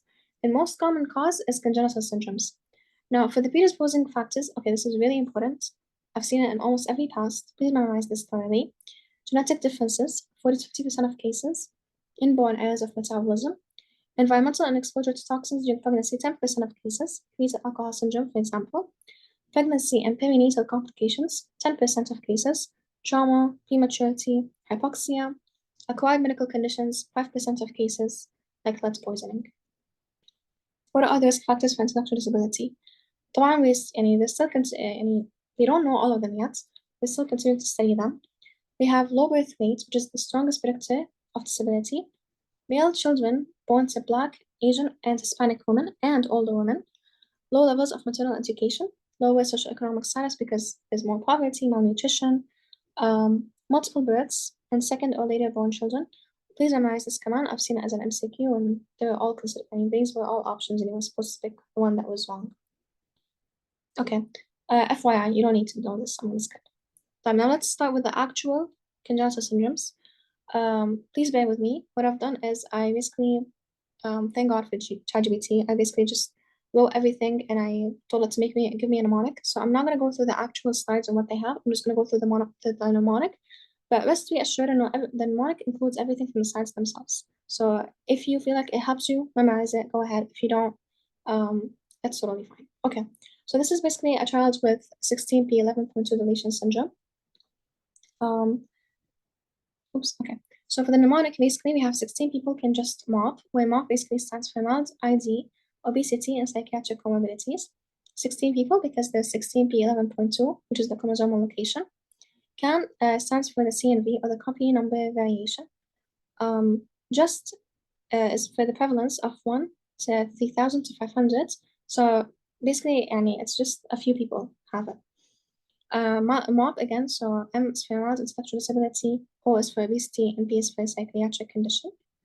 And remember that CAN also could remind you it accounts for the fact that there's 0.4 cases of all ID cases. So the 16p11.2 accounts for 0.4% of all ID cases. Okay, now for the 22q11.2 deletion, or the DiGeorge syndrome, this is a mnemonic. So basically, the first mnemonic is SAD man. So you have survivable interstitial deletion. This is the most common deletion that you can survive with. Autism association, deletion at 22q11.2. Mild ID often goes undiagnosed, and it can affect 1 in 2,000 to 4,000 people, and there's neural cluster effects. So the other part of the mnemonic is basically 22 questions can help a child speak clearly and develop smartly. So again, same chromosome. But there are cardiac anomalies like congenital heart defects. There's hypocalcemia, immune deficiency, T-cell and thymus issues, ADHD, cleft palates, craniofacial defects, which can lead to speech problems, again, speech difficulties. And the speech difficulties can be related to the cleft palate and craniofacial defects themselves. And there's, of course, going to be developmental delay, and the average IQ is 70. And they are also at risk of schizophrenia and split IQ, where basically they are better verbally than non-verbally. By the way, I still have highlighted things that have come and passed with green, and the slides, mnemonic, are not highlighted. For Angelman syndrome, yes, so we have Angel has smiles, so we have anticonvulsants, caution, because certain ones can actually worsen the seizures. No developmental delay, there's severe speech impairment and inattention, there's gay ataxia, there's an excitable personality, which is why they're called Angelman. And you always see them laughing and flapping their hands and whatnot. So laughter, frequent and inappropriate, hyperactivity, altered dopamine metabolism, so you need to use antipsychotics with caution, seizures that happen before 3 years old, sleep difficulties, microcephaly by the age of 2, where there's delayed head growth, incidence, which is 1 in 12,000 to 20,000, I think, no, 1,200 to 2,800, low speech, so there's severe speech impairments, and early toddler onset of characteristic features, and severe ID population prevalence of 1.4%. I know these are so much, and honestly, it's very daunting, but the issue is when she really does ask about them often, and you never know, and you can never anticipate what she actually asks about. حتى the reason I'm just highlighting these for you guys is just so you know that these concepts are high yield. It doesn't mean that you only memorize the things that are highlighted. Preferably you'd memorize all of them because you never know what's gonna come, and each year the final questions can change. So yeah, and this is basically what an angel man kid looks like. Um, there's not really going to be any pictures. So yeah. Now for Down syndrome, the mnemonic is Down Facts 21. So first, there's distinct cognitive profile where they are very much better at visual processing than language. There's an onset of Alzheimer's-like changes early on. There's weak language and communication skills. They have a lot of features, numerous features, over 18 phenotype, and they have functioning issues like ADHD and aggression, and they have issues with executive function. There's also adaptive behavior, so where basically they are better socially than communication, and they want to be around people. They like to, interact socially, but they don't really know how to communicate. Caused by triplicate of the DS critical lesion on chromosome 21, and it is usually tied to maternal meiosis 1 errors, and the risk increases with age. The strong social skills, they have strong social skills, which is actually a relative strength. The 21st chromosome again is affected, and the IQ average is about 50. And there's 1 in 1,000 live births, so technically it's the most common genetic cause of intellectual disability. For fetal alcohol spectrum disorder, we have the fast facts. So we have facial anomalies with CNS abnormalities, abnormal brain on imaging, size, shape, corpus callosum agenesis, smaller cerebellum and ventricles. We have spectrum, and the spectrum includes cognitive and behavioral issues, both of them. There's deficits in verbal and nonverbal learning. There's the executive functions are basically impaired. There's attention problems, cognitive disability, and ID is hallmark here when it comes to FAST. And structural brain changes on neuroimaging as well.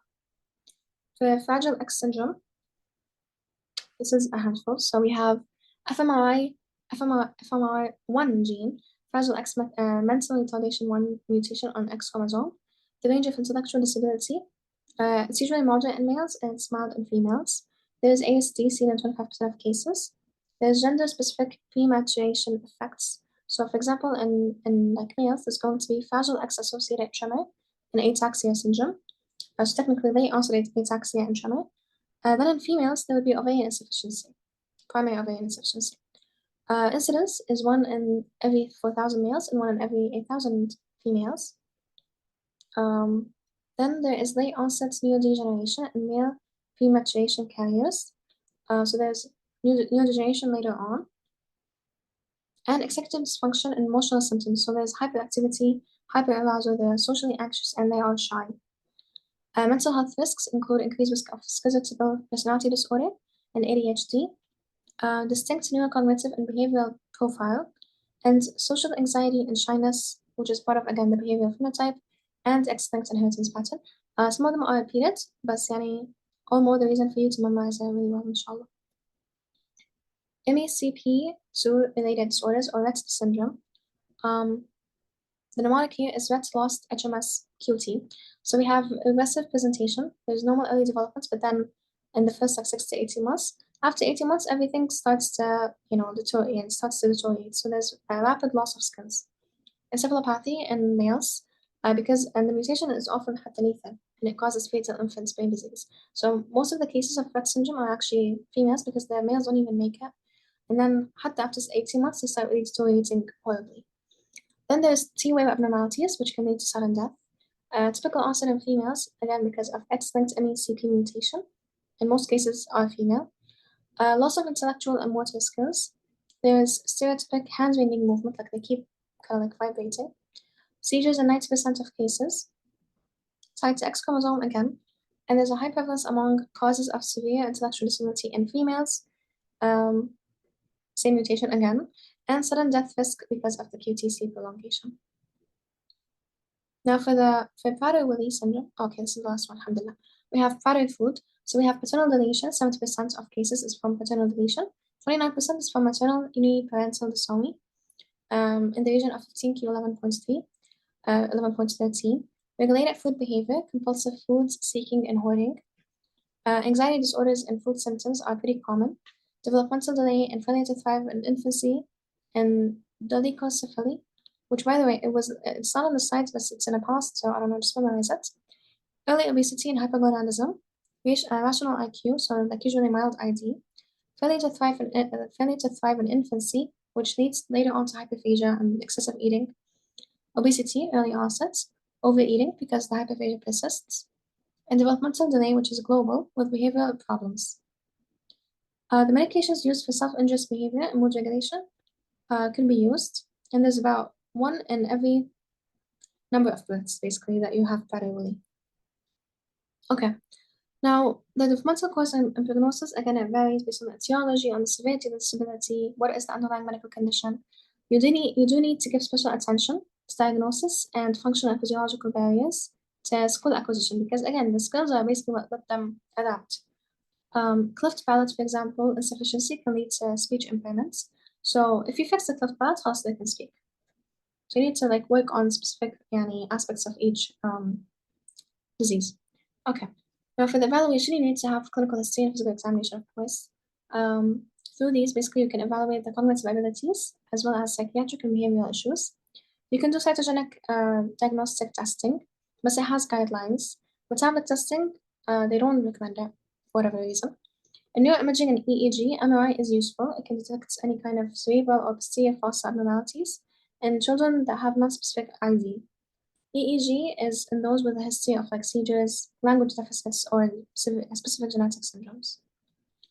Comorbid psychopathology. So the lower the ID of someone, the more likely they are to suffer from comorbid psychopathology. And the prevalence rate is about 30 to 50%.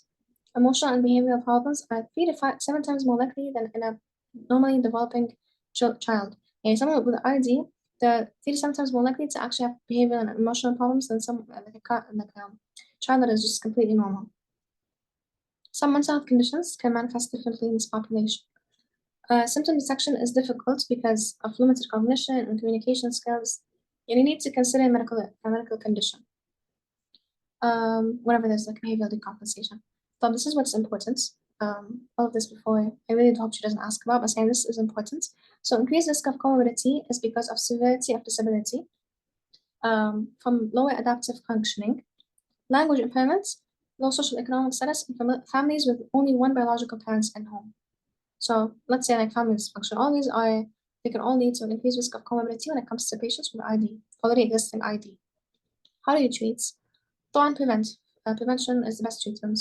So you need to do prenatal diagnostic testing, newborn metabolic testing, folic supplementation during pregnancy. Integrative treatments, you want to consider the social and environmental factors, everything. Behavioral approach, so you need to apply the applied behavior analysis and target skills deficit. You try to fix the behavioral aspects. Psychotherapeutic approach, so you can do social skills training to increase in competence and parents training programs as well to deal with the child. For pharmacological interventions, you start low and go slow.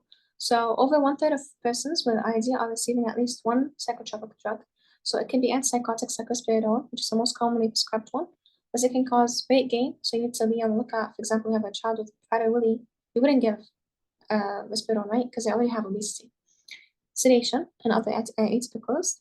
Anticonvulsants for seizures, come on, be on the lookout for, I think it was Angelman that has seizures.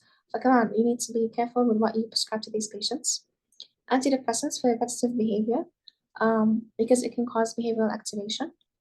Adrenergics, alpha-2 agonists, come on, like clonidine. Psychostimulants, the most common prescribed psychotropics for treatments of disruptive behaviors in teens and children with ID. Opioid antagonists like naltrexone and repetitive self-injurious behavior, but the results are again inconclusive, so we don't really know if it actually helps in results. And melatonin for sleep disturbances. So you need to have some kind of community services and supports. So the need for special education programs that are multidisciplinary. You need to have early intervention. The programs should provide services in multiple settings. There should be individualized educational plans based on the patient themselves.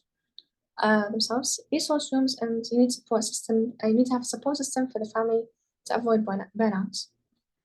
Summary: ID has been replaced by the old term of like mental retardation. No, mental retardation has been replaced by the new term intellectual disability. About 30 to 50% of cases of ID have an unknown etiology. We don't really know why. But again, now we're getting to know more. Development in children with ID is the same as any other children, but the issue is it's a different rate, much slower rate. Clinical evaluation for ID includes, again, clinical history, physical exam, cytogenic testing, metabolic and neuroimaging, and EEG. youth with ID are more likely to develop comorbid psychopathology than other children, 3 to 7 times more likely. Mental health disorders in this population is actually unrecognized, undiagnosed, and untreated. And it probably has the fact that they can't even convey and talk most of the time probably plays a role into it. Treatment is integrative, it's multifactorial. Behavioral interventions and psychopharmacological approaches have the best evidence, of course, but you do need to have personalized support over a sustained period of time. Okay, طيب, let's start with the last lecture, emotions. Now, feelings add color to life. We all know that. Humans are more than any other creature experience fear and anger and joy and love and all of these. And anxiety can present with somatic symptoms. You're stressing from an exam, you're gonna have hair loss. That's typical. Emotions are a mix of 3 things: physiological arousal, like heart racing, expressive behavior, like frowning, and consciously experienced thoughts and feelings, like, for example, fear. Now, basically, there's a controversy, and there's two controversial opinions that come when it comes to, like, emotions and whatnot. So it's kind of like the chicken and egg debate. Which one comes first and which one comes second? Does physiological arousal happen before or follow the emotional experience? Meaning, do you feel like your heart is racing before or after you feel fear?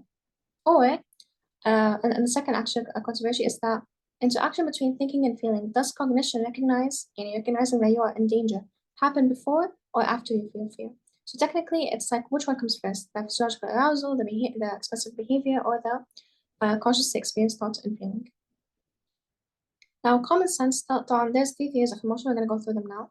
Common sense tells us that we cry whenever we're sad, we lash out whenever we're angry, and we tremble whenever we are afraid.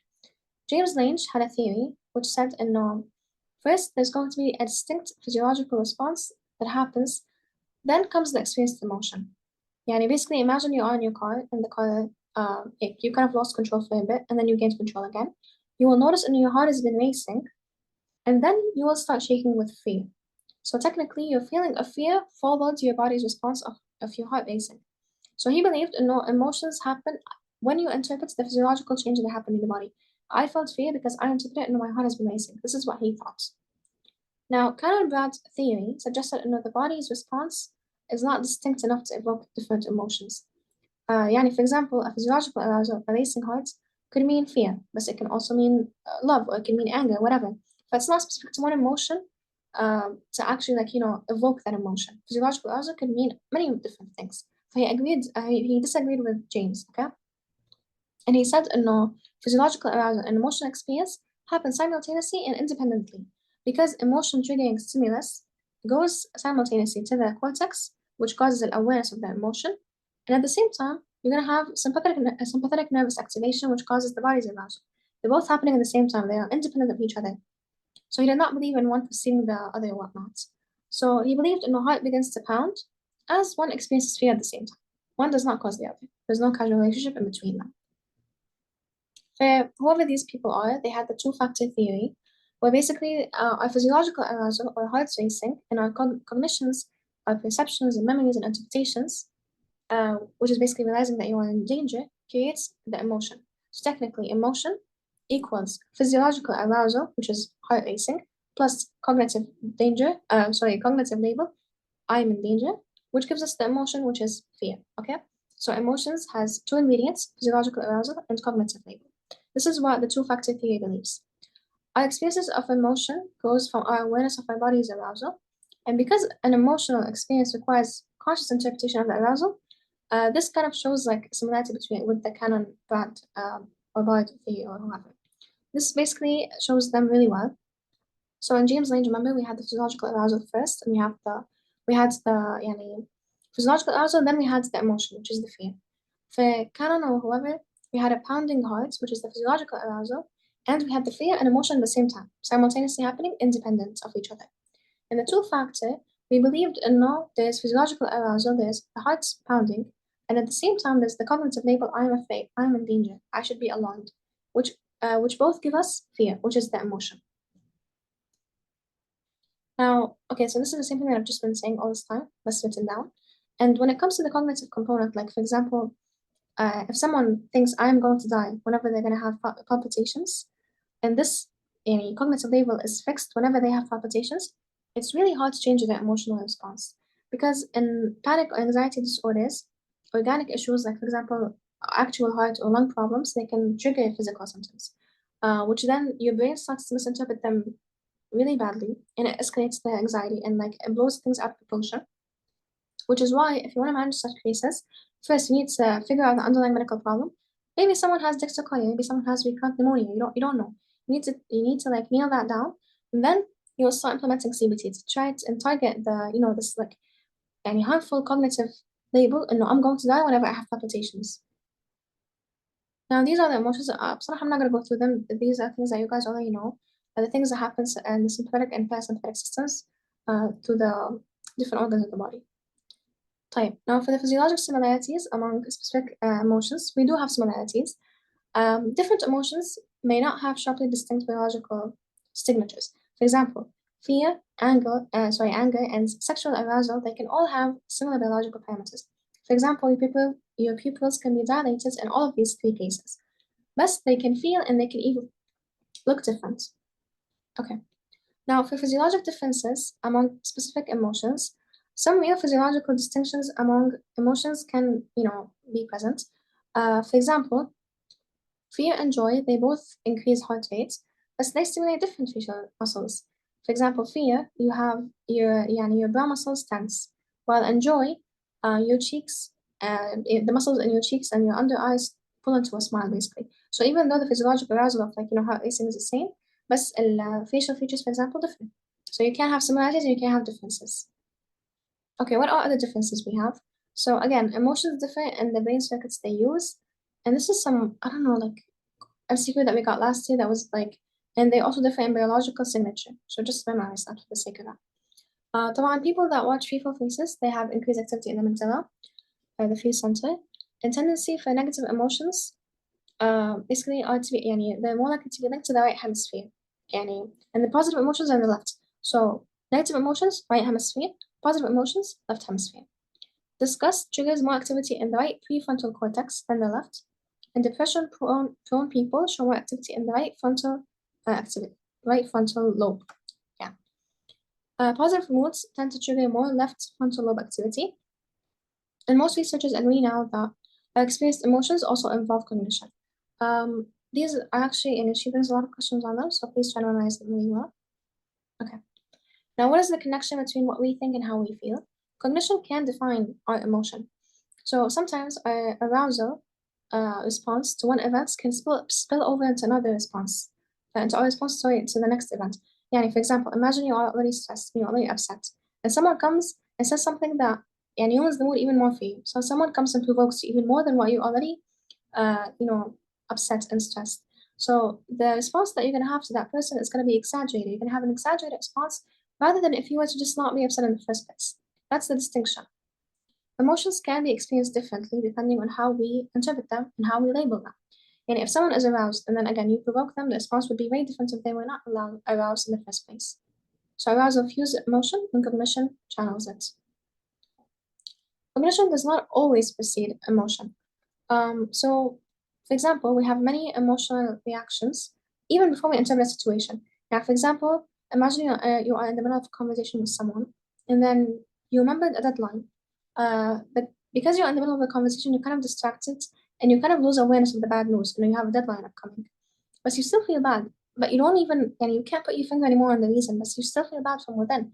So the arousal lingers, but without a label. Like you do have the feeling of, oh wait, I'm stressed because I have a feeling, I have a deadline coming up. That's the arousal. It lingers, it's there, but you don't have a label. I don't know why am I stressed, because you forgot about it basically. And بعدين, for example, later on, throughout the day, you have to retrace back, why was I feeling this way at that moment in time? So you can actually recall the label. Or at least that's what I feel like I do. Anyways, so this is very common in people with generalized anxiety disorder. People who feel anxious these people feel anxious without any clear triggers. These people, they are asked to write down immediate thoughts when the anxiety strikes them. What happens when they, get this anxious, surge of feelings? So for example, a patient that feels anxious every time they think about their childhood friend who abandoned them could maybe, this anxiety could be rooted in the fact that they have unresolved feelings of abandonment. Cognition, again, does not always precede emotion. For example, we have a subliminally flashed stimulus, whether that is a smiling face or an angry face or disgusted face or whatever it is. This can prime your mood and specific emotion, and it can lead us to either feeling better or worse about a stimulus that is yet to come. So, for example, in an experiment with 30 thirsty people, they were given a fruit flavored drink. After either seeing a subliminally flashed face, so people who were exposed to a happy face drank about 50% more than the people that were exposed to a neutral face. So basically, seeing the person with who smiling or frowning or whatever primed those people into either being more joyful and drinking more of the whatever water or whatever it is drink than the people who were shown like neutral face. Now, some emotions bypass the cortex and they go directly to the amygdala. But the amygdala sends more neural projections to the cortex than what it receives back. So this kind of makes it easier for our feelings to hijack how we think. Well, Dr. Ali explained that very well in your command. And bottom line is, our emotions can and they will hijack how we think, which is why it's better to think in situations through before letting our emotions influence us and our decisions. Our brains process and react to vast amounts of information without really, conscious awareness. So some emotions do not really require conscious thinking. For example, imagine you see, for example, like something that looks like a snake on the ground, and then you start freaking out. You start feeling fear. This is your emotional response, and you jump back because you want to avoid that snake. So basically, your appraisal and your judgment has told you and you are in danger even before actually consciously thinking about it. And then when you realize it's just a stick, the events has tracked you even after you've already made your appraisal and your judgments and you've had your emotional response, and then you realize the event is actually not that serious. It's just a stick. It's not a snake. So this is how, for example, our brains can process before we actually think about what we're doing again. Okay. Now, how do we communicate non-verbally? People's expressive behavior reveals their emotion. Now, basically, some stuff actually vary with culture, some stuff are universal. So, for example, even when you hear hearing emotions conveyed in another language, people were still able to detect anger. Anger is very distinct. You can very much tell when someone is angry, حتى if you don't speak their language. And people are especially good also at detecting threats, come on. Experience can sensitize us to a particular emotions. For example, if someone has been grows up associating anger with abuse, if I hear for example, dad shouting and screaming and he's angry, خلاص, I'm gonna get a reading in a bit now. So basically, they become highly sensitive to signs of anger. And this is how an experience can sensitize us to a particular emotion. Now, exposing different facial features, come on, like for example, the eyes and the mouth, they can help us read people's expressions. So fear and anger can tell us if someone, from someone's eyes, we can tell if they are afraid or if they're angry. In happiness, you can tell it from someone's mouth. Now, it still can be difficult to actually detect deceiving expressions. Some of us can be more sensitive to physical cues, especially introverts, because they're more likely to scan the room. They excel at reading people's emotions. Gestures, facial expressions, and tones of voice. These are all options when it comes to computer-based communication. But sometimes it's very easy for you to misread a text or an email or whatever. Now, women have an increased inclination to read people's emotional cues. This nonverbal sensitivity explains their emotional literacy. They are very much more able to decode other people's emotions, and this can contribute to their greater emotional responsiveness in both negative and positive situations because they just can read people's cues, emotional cues better. Interestingly, anger strikes more people as being a masculine emotion rather than a feminine emotion, and a lot of people are more likely to see anger on men's faces. Although they said if it was a gender neutral face, anger is made to be basically a gender that would be male, and this is how I think of Inside Out movie. Anger is a guy, I think, which is the same thing. Yeah. Okay. Now, when surveyed, women are more likely than men to describe themselves as empathetic, and women are more likely to experience emotional events. For example, if they see a picture with mutilation, they experience that view much more deeply, and they have more brain activation, and they are more likely to remember that scene even after 3 weeks. Now, the meanings of gestures can vary with culture. So, for example, in some cultures, clapping your hands can experience joy or disappointment. And here, for example, it can mean applaud. So it differs from culture to culture. In North America, thumbs up is a positive gesture, but it can mean an insult to others. But regardless of your cultural background and the differences in our gestures, facial expressions are universal. A smile is a smile around the world, and anger is also anger around the world. Children's facial expression, even those that are blind, حتى the ones who have never seen a face before, are also universal. Blind people from birth will still exhibit facial expressions, حتى if they can't see any. We also tend to interpret faces in a particular context. So usually, people can judge an angry face in a frightening situation as afraid, and a fearful face in a painful situation as pained. So it differs based on the context. And although cultures share a universal facial language for basic emotions, they still can differ in how they express emotions. And we know that some cultures are more reserved than others. Some are more open when it comes to expressing emotions. So same thing, sometimes in some cultures, feeling sad is not expressed by words, but rather by feelings. Yeah, okay, so this is how emotion is affected. You have biological influences, psychological, you have socio-cultural influences. Gender differences under psychological is a past, so maybe keep that in mind. Biological include physiological arousal and brain pathways. Psychological include cognitive labeling and gender differences. And socio-cultural includes expressiveness, presence of others, and cultural expectations as well. Okay, now do our feelings actually, do our facial expressions change how we feel? Yes. So basically, expressions can communicate emotions, but they can also amplify them. So some theorists believe and know we can control our emotions by actually going through outward movements. If you want to feel cheerful, you can sit up cheerfully, you can look around cheerfully, you can smile, and that is more likely to make you feel happier. And people who induced the smile felt happy, and we called happy memories and people who induced a frown. The basic emotions like joy, excitement, surprise, sadness, anger, disgust, contempt, fear, shame, guilt, jealousy, and pride. These are more common, most of which are present in infancy.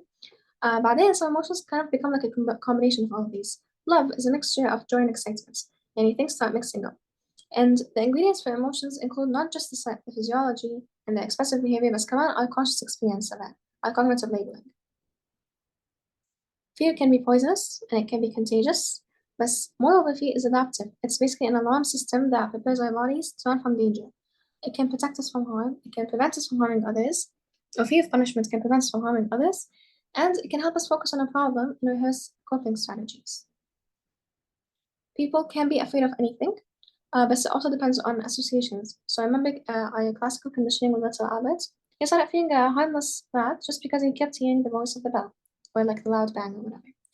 When infants begin to crawl, they learn from their falls and near falls to fear heights. And because through conditioning, we have a long list of what we can fear, And learning by observation, of course, makes the list longer, just by observing other people. We are biologically prepared to learn some fears more than others. For example, monkeys, if they see a snake, just by watching tapes of other monkeys reacting to snakes, they do know they should fear snakes.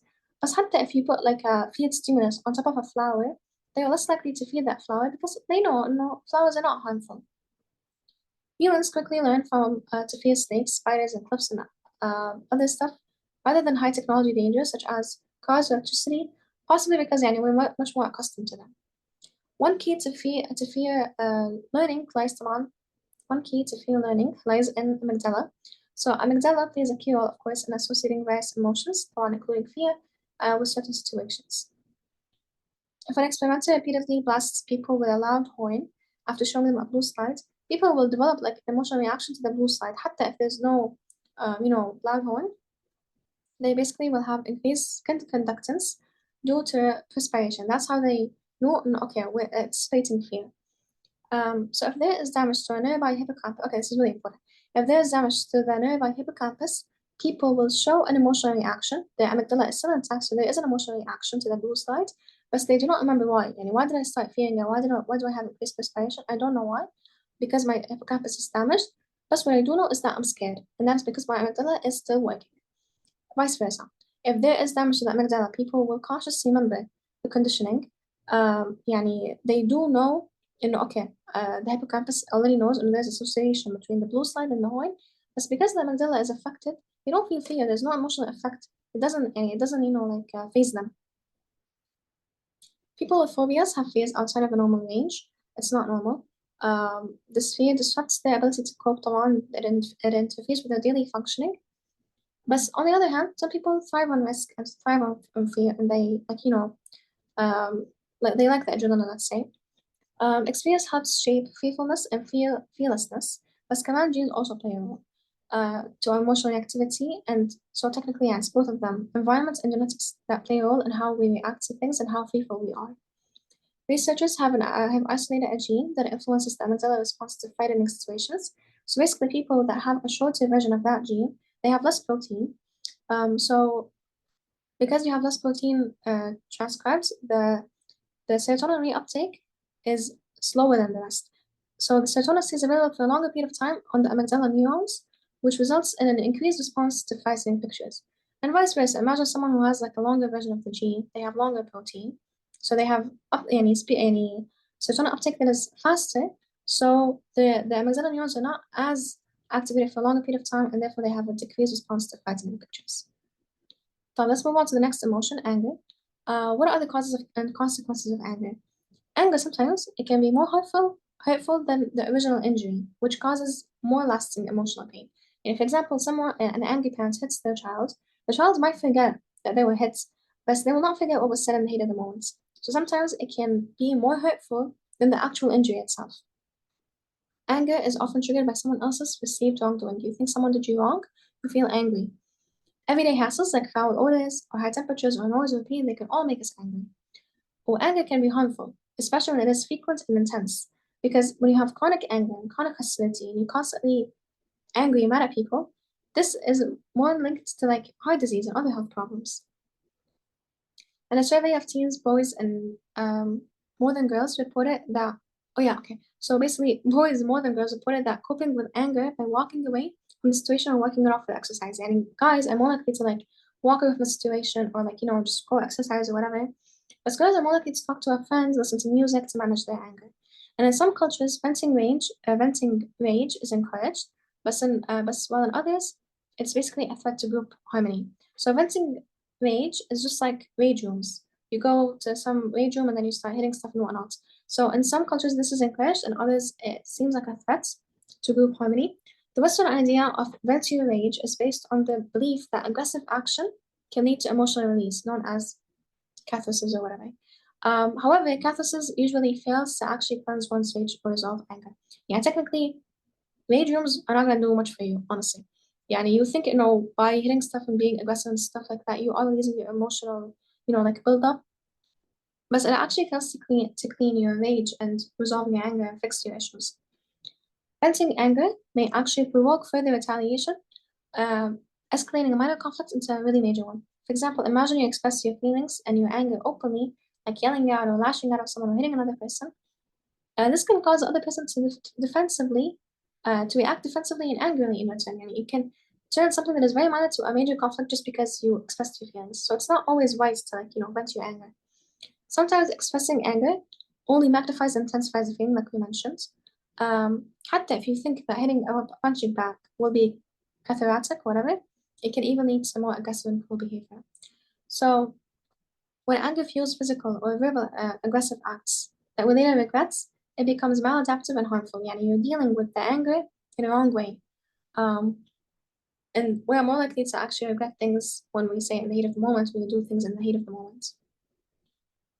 Angry outbursts that temporarily calm a person are dangerous because they reinforce a habit and know, okay, I'm just gonna have a little angry outburst right now, hurt someone's feeling, lash out and do something that is very irrational, just so I can feel temporarily calmed.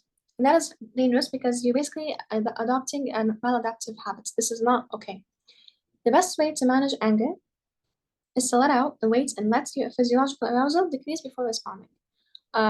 Which is exactly what like يعني احنا موصيين بالإسلام إنه we also wait and we let our physiological arousal to just relax. We relax, we take a deep breath, we go make wudu, just manage your anger before we actually respond. So, for example, you can deal with your anger in a healthy way by avoiding chronic anger over minor annoyances and not ruminating on grievances. Meaning, dealing with anger in a healthy way does not mean you have to limit yourself. and let yourself that also does not mean, you're gonna let yourself become upset over every little tiny irritation or inconvenience or annoyance. If you constantly dwell on the things that make you angry, you're rehearsing your grievances in your mind. Yani it makes your anger actually stronger and harder to control. The longer you dwell on it, the longer you ruminate, the longer you just keep thinking of the same cycle of negative feelings, you are gonna feel more anger inevitably. Therefore, try to let go. Basically, this is what the point is saying. Try to let go, to actually, stop feeling angry and calm yourself through activities like exercising or taking or talking things through with a friend, rather than just like keeping in your anger. Because also keeping in your anger is also not healthy. It can, for example, somatize, just like we mentioned earlier. Anger can also communicate strength and competence. Someone who is feared because of their anger are more likely to like someone who is angry all the time are more likely to be feared. But they can, show off strength and whatnot and competence. But this can send the wrong message to that person. And okay, I can stay angry and people are gonna respect me and free me, and that's good. But that's not actually good because it's a very maladaptive habit and they should not be angry all the time. It can benefit a relationship when it expresses the problem in a way that can promote conflict resolution. You go up to a person and tell them, hey, I didn't like that. This made me angry, this made me upset. And you just work it out. That is more, well, and this will basically resolve the conflict. For the last emotion, we have happiness. Now, the search for happiness is basically a goal for most people. Happy people perceive the world to be better, safer, they're more confident, they make decisions more easily, they're more satisfied with their lives. And your mood, of course, colors how you think and your outlook on life overall. When we feel happy, we are more likely to help each other, and mood boosting experiences make people more likely to do good for others, which is why psychologists call it the feel good, do good phenomenon, which is why we encourage random acts of kindness because you feel good and then you do a good act and then you feel even more good. So it's kind of like a good healthy cycle. Despite the importance of happiness, psychology, for whatever reason, it has focused more on negative emotions. And subjective well-being refers to feelings of happiness or overall life satisfaction. So it's basically a cumulative effect of a lot of things. The short life of emotional ups and downs, this is important. So positive emotions tend to rise during the early to middle part of the day. When you wake up midday, this is when you have the most positive emotions. Stressful events can cause or trigger a bad mood. But the gloomy mood usually fades away by the next day. The following day is usually better than usual. Yani. We tend to overestimate how long our emotions will last, and we underestimate our ability to adapt. So you should have a little more faith in yourself that you're gonna get over this in no time. Happiness. So when it comes to wealth and well-being, many people believe that they would be happy if they made more money. But wealth is correlated with well-being, but it only up to a certain point. Happiness does increase when you have basic needs, but you also have surplus. So you have, and you afford more luxuries than what another person could possibly afford. But the relationship goes both ways. Yani you have more income, you feel happier, and people that are happy usually make more money. Come on. But ironically, at some point, people who kind of become obsessive over money and wealth and accumulating wealth, they report lower well-being and happiness. So yes, yani wealth can make you feel happier, but only up to a certain point. People who prioritize personal growth and contributing to the community, they tend to experience a higher quality of life than people who are rather fixated on making a lot of money and accumulating a lot of wealth. Now, for adaptation and comparison, the adaptation level phenomena basically describes how we tend to judge new experiences based on what we've previously experienced. So, for example, when income or achievements increase, we get this like surge of pleasure. But by then we kind of adapt and it becomes the new norm. And then we seek something else to give us another surge of happiness. So the satisfaction is actually very relative to our recent experiences. And we compare what we're in. Is it better or is it worse than what we initially had? And based on that, we either feel satisfied or dissatisfied. And satisfaction from gains has a short half life. Happiness is relative not only to your past experiences, but also to achievements of other people. Yani, basically, yes, you do, compare yourself to the adaptation, whatever, like you look at what you previously had, but at the same time, you look at what other people have. So you start comparing yourself to other people. And we do that very often. If you compare yourself to someone who's better than you in whatever aspect, then of course you're gonna feel less happy. And if you compare yourself to someone who is any worse than you, you're gonna feel more happy. So this can, whoever we compare ourselves to can make us either feel better or worse depending on whom we choose to, compare ourselves to. Um, and yeah, so yeah, comparing yourself to people who are less fortunate or have achieved less can boost your own sense of well-being. Like, what are the predictors of happiness? What are things that actually make people more cheerful and happier? So research have shown that people have high self-esteem, people that are optimistic and outgoing and agreeable, they have close friendships or satisfying marriages, they have work and leisure that engages their skill, they have meaningful religious faith, and they sleep well and exercise. These are the main predictors that cause them to be happy. And on the other hand, things that actually do not you know, make you happy are age and gender. Even though women are more often to be depressed, but at the same time they are more likely to be more joyful. Parenthood, having children or not, doesn't predict whether you're going to be happy or not. Physical attractiveness command doesn't predict. So genetics though play a role, and genes influence personality traits that marks happy lives, and this is confirmed by a study where basically a long-term study has been done on people in Germany where married partners who were similarly married partners were as similarly satisfied with their lives as their identical twin. So this shows, okay, yes, the genes do play a role in how happy we are in our lives. Studies of emotions remind us that emotions cannot combine physiological activation, just like we mentioned, particularly the left hemisphere when it comes to happiness. We have expressive behaviors, we smile more often, we look more joyful, conscious thoughts, I thought I was ready for that meeting, and feelings like pride and satisfaction. Yeah, I mean, these are all things that, combine together to give us the feeling of happiness. So technically, fear, anger, happiness, all of these are biopsychosocial phenomena. And with this, I finished my BHS crash course. Thank you guys for watching this. If you watched this, if you're using just sites, I really do hope they benefit you. I wasted so much time on them. So I am very aware, there's and yeah, I'm reading for a big portion of the PAL, but sadly this is what VHS entails, and there's just a lot of deciding. Which is why if you feel like again you don't have time, just immediately jump to the sides, which always should be enough. If you feel like you don't get a point, maybe go back to the recording, go back to the PAL, and you might understand it better. And with that, I conclude. Thank you so much for watching this PAL. And if you can, please scan the QR code. Let me know your feedback and what can I improve on. الله يوفقكم يا رب وينور بصيرتكم. لا تنسوا الدعاء. Please لا تنسوا الدعاء. Thank you so much.